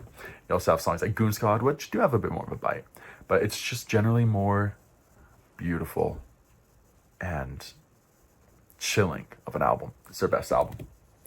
And here's the Smiths' best album, Hatful of Hollows. I know I was making fun of people for preferring demos, but the recordings of these versions of the songs are all better than their studio counterparts. They just, it's just a bit older. I think these recordings are older, so they have a bit more of a new wave post-punk sound to them, as opposed to more of the jangly pop that they become more known for. And I freaking love it, dude. This Charming Man, on the version on this album, is way better. How Soon Is Now is their best song ever, one of the greatest songs of the entire 1980s. Back to the Old House is beautiful. Please Please Me, Please Please Please. This is the best Please Please Please, bro. I'm sorry, Sabrina Carpenter, and I'm sorry, Deftones. The Smiths version is actually the best version. I actually do like the Deftones version, though, I can't lie. Yeah, this is a freaking great album, dude. Is there even a single zero? I don't think there is. It's a solid album. Speaking of solid, oh my God, one of the greatest albums of, no, the greatest, the most important album of all time. This was one of, or at least the most successful initial usage of layering different instrumentations. What this album did was essentially had a wall of different instruments that would come together to create new, unique sounds that no one had ever heard up until this point. This album was mind-boggling to listen to in 1966, and you can prove that yourself. I have playlists from 1960, 61, 2, 3, 4, all the way up to 1970, because 60s was my favorite decade of music for a long time, but I digress. You listen to stuff from 1965, and then you listen to this. It's insane, dude. It is insane. There will never again be a time where music had such an ability to boggle your mind of what was actually possible. You got to think, 10 years ago was 1956 when Elvis Presley was the coolest thing that was happening. Then we go to 66 and we have this gorgeous cacophony of instrumentation and details and layering and vocal harmonies. This album is stunning. The only reason I could see someone not liking this is because, yes, it is fundamentally a pop album, and there is kind of poppy inflections and a little happy-go-lucky attitude to the whole thing. So if you're alter edgy or grungy or punky, you're not going to like this album. But if you're not any of those things, I really don't see how you don't like this album. It is incredible. God Only Knows is tear-jerkingly amazing. Caroline No is so good too. I just wasn't made for these times. Oh, I literally just got chills. That's how good this album is. But it's not as good as Hiatus Coyote's newest album. They are perfecting this fusion sound. I don't see how they can get better from here. Their next album has to be worse. It has to be worse. There is no room to improve. It's not gonna. There's no chance you're actually gonna make 12-ish songs all plus twos. This is as good as you're gonna get it, dude. All ones and twos, all ones and twos. Even the little instrumental interludes are so beautiful and unique and worth listening to that nothing is a skip on this album. It is such a freaking good album. You have to listen to it. Oh, this is way more fun when we're into greatest albums of all time. Speaking of, The Doors self-titled, one of the best 60s albums of all time. A Crystal Ship, End of the Night, The End, Light My Fire. Oh, dude. It's The Doors self-titled. This is a must listen to. We're in must listen to territory here. Oh my god, we are in must listen to territory here. Okay, Computer. While I think it's a little overrated because people put it in like top 10 albums of all time, I don't think it's there. I don't even think it's Radiohead's best album by a long shot, actually. But it is a freaking good album. It is a great album. It is a incredible album. Fit or Happier is a skip. There's a couple skips though. That's saying something. There's a couple skips in OK Computer, but then you have The Tourist, you have No Surprises. Frankly, I don't think that's a +3 anymore. I've actually thought that for a long time. I probably should change that. No Surprises, I used to really, really, really love that song. Like, it used to be one of my favorite songs ever, but I don't know what happened. I think what happened was I played it to someone and they're like, this song's kind of not that good. And they kind of described why, and it's never left me. I'm like, dang, they're kind of right. It's not that good. It's still a lovable song, but it's not a +3. It's not a +3. Frankly, I'd say Tourist is probably better than No Surprises. So the score is going to change, but whether I actually, yeah, you know what? I'll go through the effort. I'll change it at some point soon. This year I'll change it. How about that? But I digress. A great album. Paranoid Android could definitely be a +2. This score needs to change. Oh yeah, I got to re-listen to this album. Movement by New Order. Barely not my favorite 80s album of all time. Barely. And even though my co-host of Music Sucks tried to tear this album down, gave it like a -40, while I'm not as proud to say, like, yeah, I love New Order because he kind of pointed out some cheesiness to it, I still hear the songs. I'm like, these songs are incredible. These songs are incredible. Obviously, it's missing the other half without Ceremony and Procession. Those are the best songs on the album. And they're not even technically on the album. They're bonus tracks. But The Hymn and Truth and Dreams Never End, still some of the best 80s music of all time. Keys to Ascension. Wow, this is a high score. But once again, when you cover all of Yes's best songs and then make some good studio material on top of it, dude, it's gonna be a solid album. There's 0 skips on this album, dude. Unless Starship Trooper is a skip, which I doubt. Oh, wow. It actually is. Okay. Probably because I love the original song so much that the cover just doesn't hold true to it. But that is, dude. That's a good song. And even lyrically, it's good. The only problem, once again, is that it's John Anderson on the vocals. But other than that, dude, it's probably the best Yes song since the 1970s. That is. Sgt. Pepper's Lonely Hearts Club Band, cracking in, only 37. Wow, I'm really slowing down here. I got to go faster. I always say that, but I don't. Used to be my favorite Beatles album when I was more hippy dippy. 2020, when I was really, really into that psychedelic sound. And it is one of the best psychedelic rock albums of all time. But it does have a bit of that cheesy Beatles with songs like For the Benefit of Mr. Kite, like, the type of stuff that people think of the Beatles when they think of why they don't like the Beatles. Think of like Penny Lane stuff and Yellow Submarine stuff and I'm the Walrus stuff, that kind of goofy, hard to take serious stuff that I don't think has aged that well outside of the 60s. But it also has Getting Better, which is controversially one of my favorite Beatles songs. Yeah, It's John Lennon admitting that he used to beat his wife, but he's the most famous band in the world's front man is admitting to the world that he has done horrible things and is working on himself. And it came out, that it was true. John Lennon never beat anyone after this. There's no allegations that he ever beat any of his other flings or Yoko Ono or anything. He genuinely was working on himself. If a lot of people are just like, yeah, well, he beat someone up, so I hate John Lennon and he sucks. But yeah, that was a horrible thing that he did, and he acknowledges that. That's why that song is so impressive. If I did something like that, I don't think I could ever admit to it, let alone on such a huge stage. You have to admit, I'm getting better. I'm getting better all the time. Well, aren't we all? Hopefully. Yeah, I could go on about that. Oh my God, I was literally just saying I need to go faster. I can't at this point. I'm gonna slow down, and it's only gonna get slower from here, album by album. Yeah, it's a solid album. What's the other song I freaking love from this album? Day in the Life, of course, but She's Leaving Home, very good storytelling song. That song is beautiful.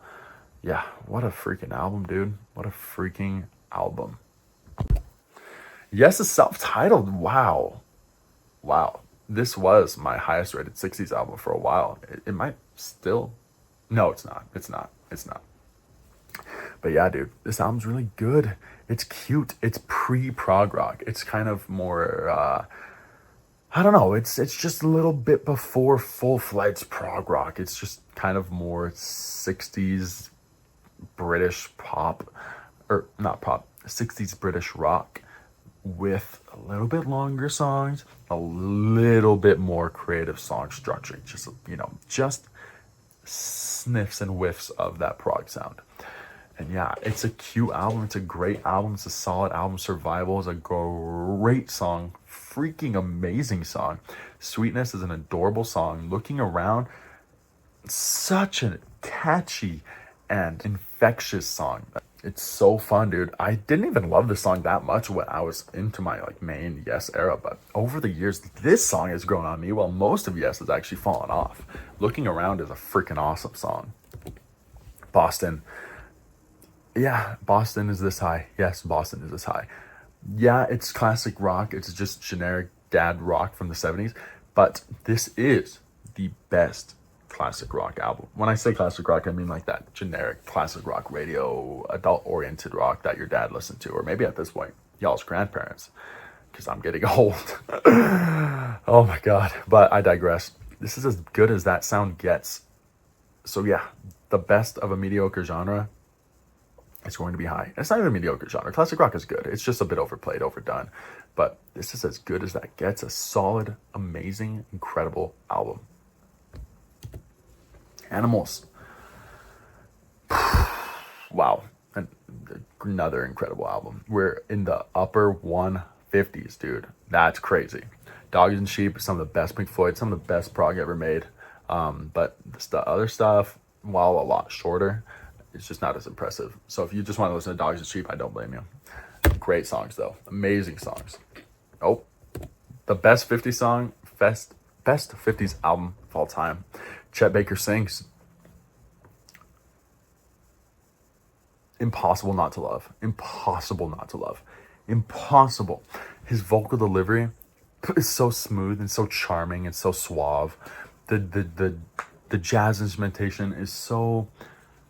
It's so well done, so well executed. It's so tasteful. This is something you throw on in winter. Look out the window, see the snowfall, and just love. It just feels so good. Chet Baker rules.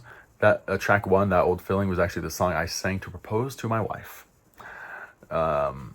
So yeah. While that will never become public, because while rehearsing I sounded good, but once she actually came through, my voice started quivering and not cracking, but shaky and quivery, and I was trying not to laugh and smile. Oh my God, the actual singing part was not good when it mattered most. But yeah, that song will always remind me of that, and I will always love that song, and I'll always love this album. This is an incredible album. Odyssey and Oracle. maybe the best psychedelic rock album of all time. I don't remember any that are higher than this. This is psychedelic rock, perfected, incredible album. Brief Candles, Hung Up on a Dream. Dude, Time of the Season. I don't even need to, come on now. There it is. And introducing the best album I heard in 2023, 162. I'm going to be honest, maybe I overheard the album, but when I put it on for a road trip just a couple of weeks ago, it didn't hit as hard. It didn't hit as hard as I thought it would. Maybe because the audience wasn't as receptive to it, so I couldn't get into it with them. I was kind of just like, this is cool, right? Right?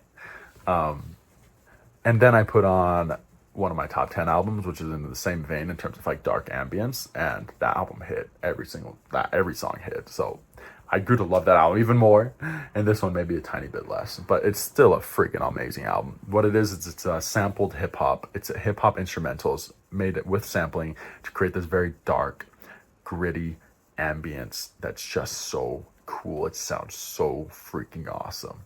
It is so good. This album rules. 10,000 Days. My first concert was 10,000 Days. Yeah, I don't know why they were touring this in 2010 when I had my first concert, but they were, and I'm glad they were, because this is their best album. Yeah, I just said that. It is their best album. Thing is, yeah, maybe nostalgia does play a role in that, but I just, song for song, dude. Vicarious, The Pot, Right in Two. Come on, like these are their best songs. These are their best songs. Rosetta Stone, Jambi, I don't even know how you say it, but it's freaking one of their best songs, dude. This album is almost the best prog metal album I've ever heard. Untitled and Mastered. The B-sides to Pimp a Butterfly are his second best album. That's insane. If you really like his more experimental stuff, definitely throw on track 6. I think that's the one with a very aggressive bass line.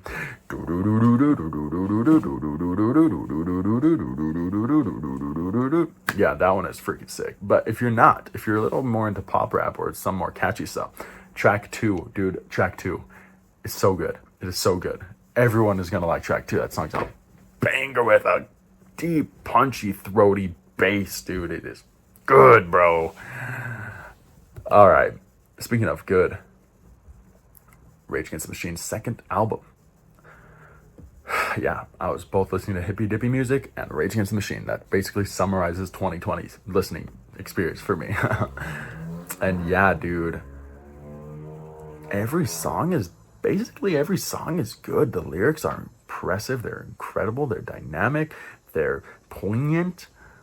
Their delivery is impactful. It's perfect protest music. It amps you up. It fills you up with motivation to make the world a better place.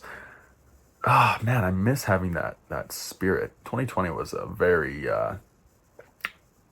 crazy year politically, as everyone knows, and this was a perfect album for that time period. There's a lot of things people were unhappy with, and this album hit. Like, I don't think it'll ever hit as good as it hit in 2020. Maybe 2025. Yeah, this might have to come back on the rotation after this next election. All right, Time and a Word. Wow, this is that high. This is more of that pre-prog, yes. Also a bit more symphonic, this album. And yeah, oh my God, the self-titled track is so good. Wow, it is so good. I wonder if this would stay this high. I wonder if then Clear Days and Astral Traveler and Sweet Dreams would stay +2, especially Sweet Dreams. I don't remember. Did I love that song? I guess I'd have to give it another run through. But yeah, dude, this album is really solid. It is really solid. Time and a Word. I would just listen to Time and a Word. That's a great song. I highly recommend that song. Currents. Okay. Fight me on this one, dude. I know the hipsters are seething right now that I have Currents higher than MF Doom, then JPEG, then this, that, and the other, then Death Grips, blah, blah, blah. Dude, this is one of the best modern albums, period. It's one of the most solid, creative, impressive modern albums. There's a reason normies love it, because it is just objectively extremely well done. His attention to detail is impressive.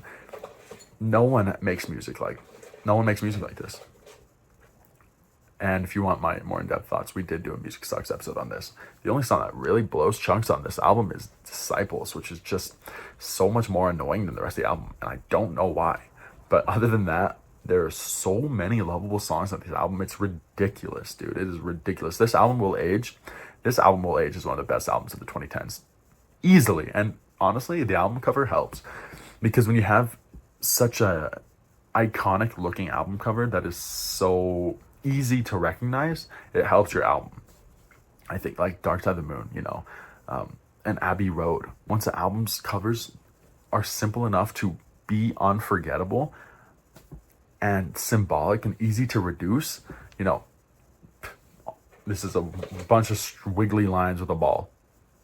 Very easy to reduce. This album will age as one of the greatest albums of the 2010s, maybe even of the 2000s up until I am old. Disintegration, the greatest 80s album of all time, came out in 1989. Yes, I said it. The greatest 80s album of all time. Yeah, I love the Smiths, but this album's better. Every single song is a dense, emotionally riveting, powerful, gothic rock classic, dude. Especially, dude, Plain Song, the intro with the wind chimes, the little bells, before you get punched with a train, this powerful, anthemic, orchestral synth 80s masterpiece plays on, while his tortured, sad vocals echo in almost mixed in the background. Incredible song. Incredible album, dude. Incredible album. I have to listen to more of the Cure albums. How can I have this as my favorite 80s album of all time and not have listened to more of the Cure albums? What is wrong with me? I guess I'll have to get depressed or something. Wow. I know this is a random album to defeat so many iconic albums, but listen to it. I promise you, it will not disappoint. If you like really chill, laid back, more beautiful, summer vibes music, this is that perfected. Every song is the perfect blend of relaxing, beautiful, ethereal, indie rock, pop, chill wave embodied.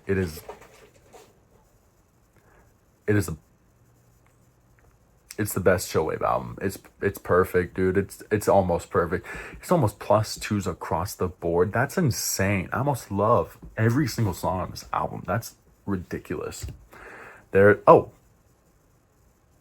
Disintegration is not the best 80s album. Oops. Songs from The Big Chair overtook it. That's crazy. Working Hour, hugely underrated. I know everybody wants to rule the world, takes all the spotlight, and it deserves it. It is an incredible 80s song. Incredible. But frankly, Working Hour is a sexy sax 80s new wave classic. I don't understand how this is higher though, when there's so many +1s. That doesn't make sense to me. But it is the maths. I wonder if I re-listened to Disintegration and the songs from The Big Chair, which one would eventually take the other one out, because they're not too far off in score at all. One song going up or down one could probably swing it one way or the other. Abbey Road. Abbey freaking Road. Now far and away my favorite Beatles album. It used to be neck and neck between Peppers and Abbey Road. Not anymore. This album is so solid. If you want my more in-depth thoughts, we did a Music Sucks on this. Tales from Topographic Oceans. It used to be my favorite Yes album and my favorite prog album. No longer the case, which means yes, there is a Yes album in the top 20. Tales from Topographic Oceans. It's really good. It is really good, but too much of the high-pitched synths that really hurt 70s prog. I think that sound has aged really poorly.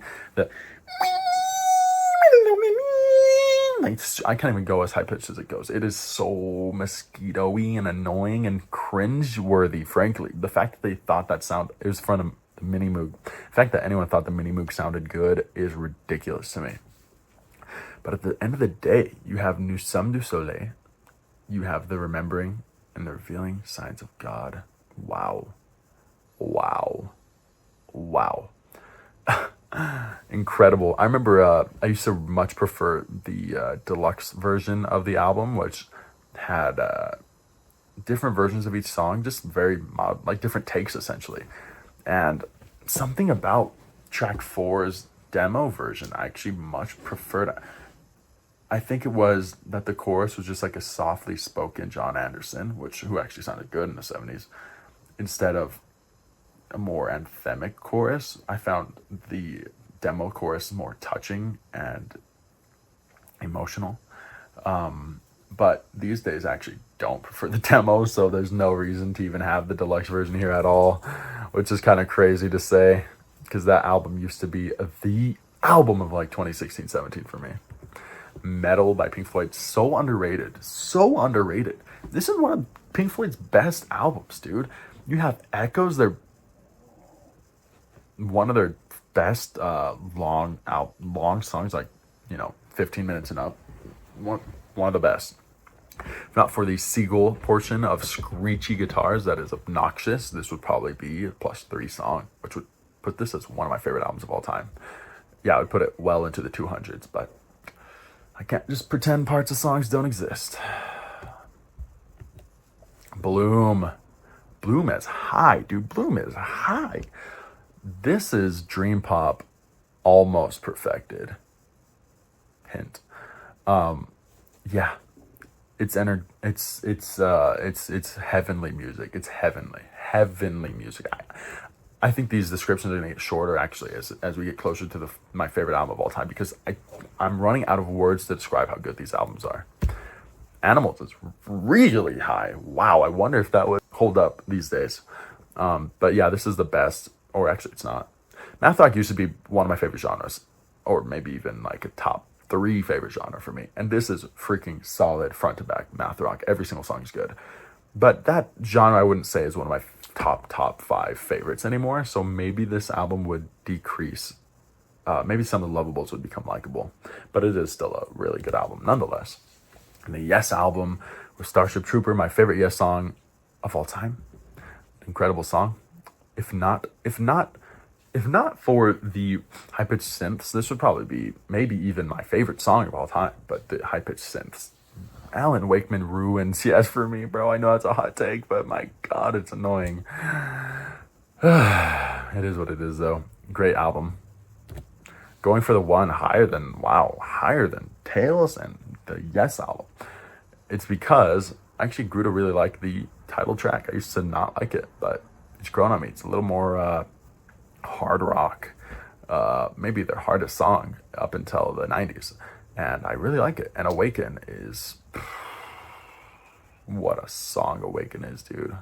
What a song, dude. What a freaking song. How did they release Tornado the year after this? That is insane. Remember that song like 5 hours ago? That was like, had like 10, was like the score was like 10. That came out less than a year after this. That's insane, dude. What's going on? Are we not in the top 10? Top 15? This used to be in my top 10, dude. This is one of the greatest albums of all time. We're almost in the 200s. We're not in the top 10. That's crazy. 200s used to be like top 5 a few years ago. And scores went up and it's went down in position. That's crazy, dude. Yeah, if not for Ride On, I did the math. If not for Ride On, this would be like my second favorite album of all time. But Ride On is so long. Or is it Inner City Blues? No, it is Ride On. Ride On is like 7 minutes and it's just not that entertaining. It's just kind of boring. But my God, you have What's Going On, the greatest soul song of all time. You have Save the Children, emotional, tear-jerkingly beautiful vocal delivery. Holy, Holy, Mercy, Mercy Me, which is just as good as What's Going On. And Holy, Holy, which is so heavenly, beautiful, chilling. I'm just saying the same words. I wish there was like words, tiers above these words, but I've reached the ceiling of words, dude. I did a Music Sucks on this. The most contentious Music Sucks episode probably ever, because yeah, our feelings were not mutual. But my God, this album is a masterpiece. A masterpiece. Wish You Were Here. I don't even know what to say anymore. Shine On You Crazy Diamond is the best Pink Floyd song. Parts 1 through 5, best Pink Floyd song. So we're talking my second favorite band's best song, and this isn't even their best album. Isn't that something? What a band, dude. What a freaking band, bro. God, I love this album. And then we've done it. We've reached the 200s with To Pimp a Butterfly. Not even cracking the top 10. That's impressive to me. I thought it would have been in the top 10, but it's very close.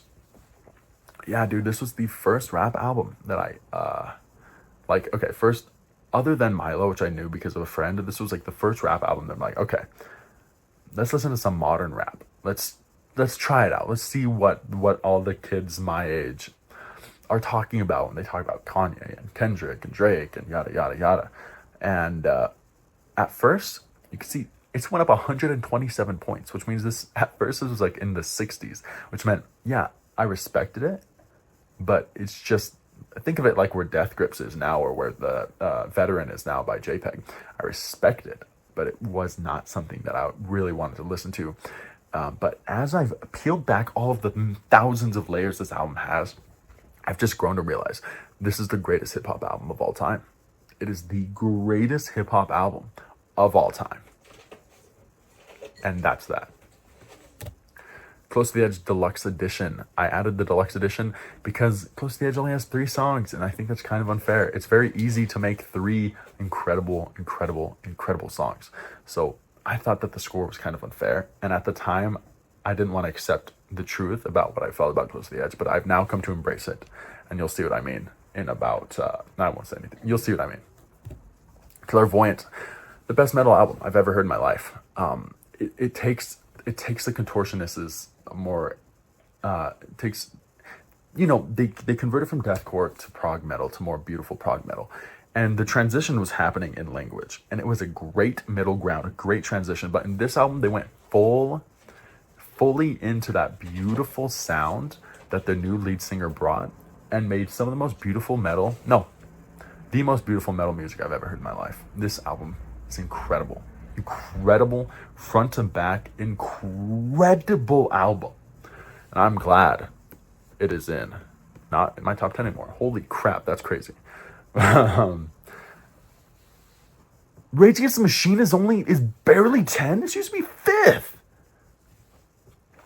I don't know what albums are up here anymore. I'm shocked. But yeah, dude, this album is ridiculously solid. Ridiculously solid. I wonder if it would be this high if I re-listened to it. Because during 2020, political tensions were high. People were angry. This music hit perfectly. I felt this music. I felt the hell out of this music. These days, while things are not that great, things are not great at all, actually. There's not as much open vitriol between the political sides as there used to be. Things were getting out of hand in 2020. But we'll see if 2024 leads to more of the same. Yeah. Amazing political music. Amazing protest music. Fiery, powerful, so good, dude. Such an awesome blend of metal and political and conscious hip-hop. That's basically what it is. It is so freaking awesome.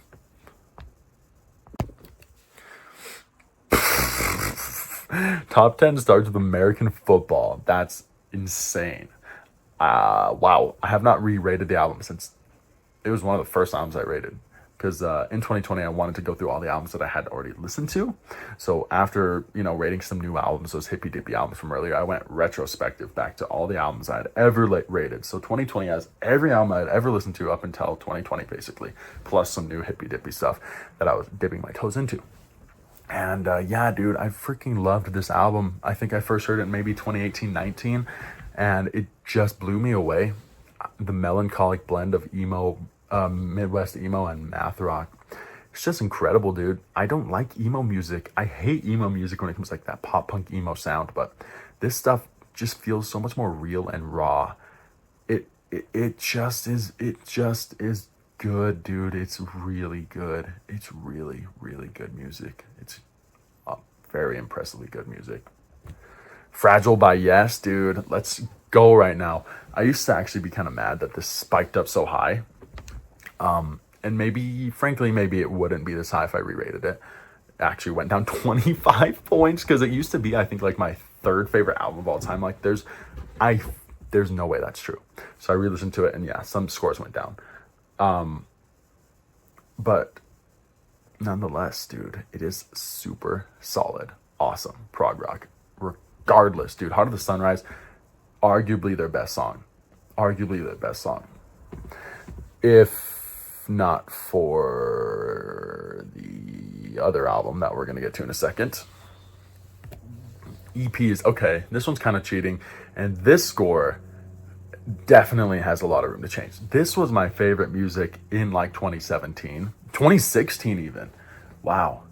I almost feel like I remember that 2017 EP coming out.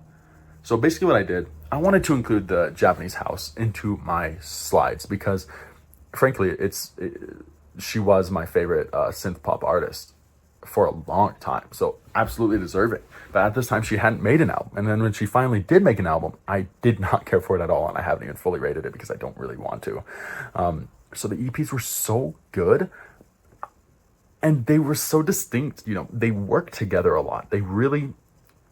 This era of Japanese House had a cohesive vision, I feel like. So I just said, screw it. The 4 EPs before the album kind of feel like an album in and of themselves. So I combined them together into the EPs, which is what this is. And it is incredible modern music. It's incredible synth pop, indie pop, dream pop. Her vocals are incredible. The lyrics are incredible. Some of these songs are a bit too poppy, and I think some of these scores would go down, but I re-listened to it not too long ago, and it brought tears to my eyes. Just how beautiful some of this song is, and how nostalgic this was to my high school, which frankly was a very fun time for me. Yeah, dude, this is a great album. Count to 9, Sister, wow. Just even saying the song titles, like, wow. I'm literally smiling just reading the song titles. They have so much memories attached to all these songs. What a freaking... I wonder... Go ahead and listen to this. I wonder how good it actually is, or how much nostalgia might be influencing my score. Oh, yes. Number 6, In Rainbows, just missing out of the top 5. In Rainbows by Radiohead. Wow. I did a music sucks on this. I've talked about this album a million times. Whenever anyone asks me, hey, give me an album to listen to, this is always the one. It's always the one, because I feel like it kind of embodies my taste in music, at least my more palatable taste in music that isn't too goofy or weird for most people. And it's just inarguably beautiful. It's just inarguably relaxing, calming, beautiful, great, enjoyable to listen to music. And that's all there is to say about In Rainbows. Dude, Nude might be in my top 5 most beautiful songs of all time, maybe even top 3. Might even be number 1, but I don't feel like I can declare that. Reckoner, Nude, and All I Need are a holy trinity of some of the best songs ever made, all on the same album. It's seriously insane. Wow, Depression Cherry in top 5.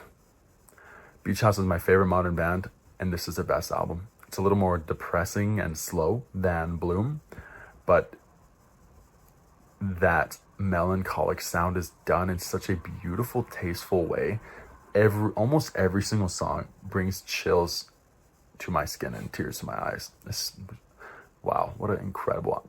Sit somewhere at night, look up at the stars, listen to this album, dude.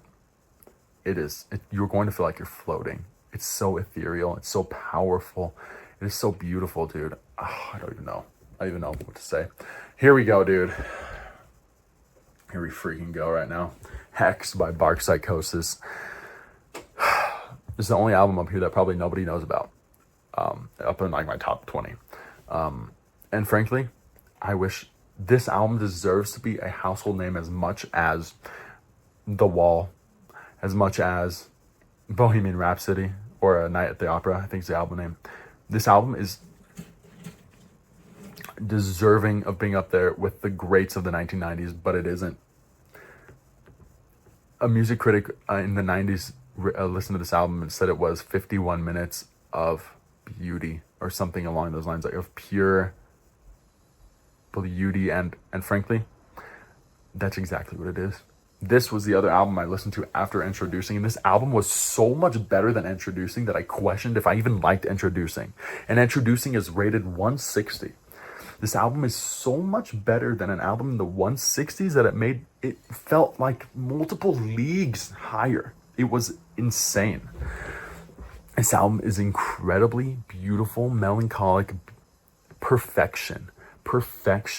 There's not a single second of this album, that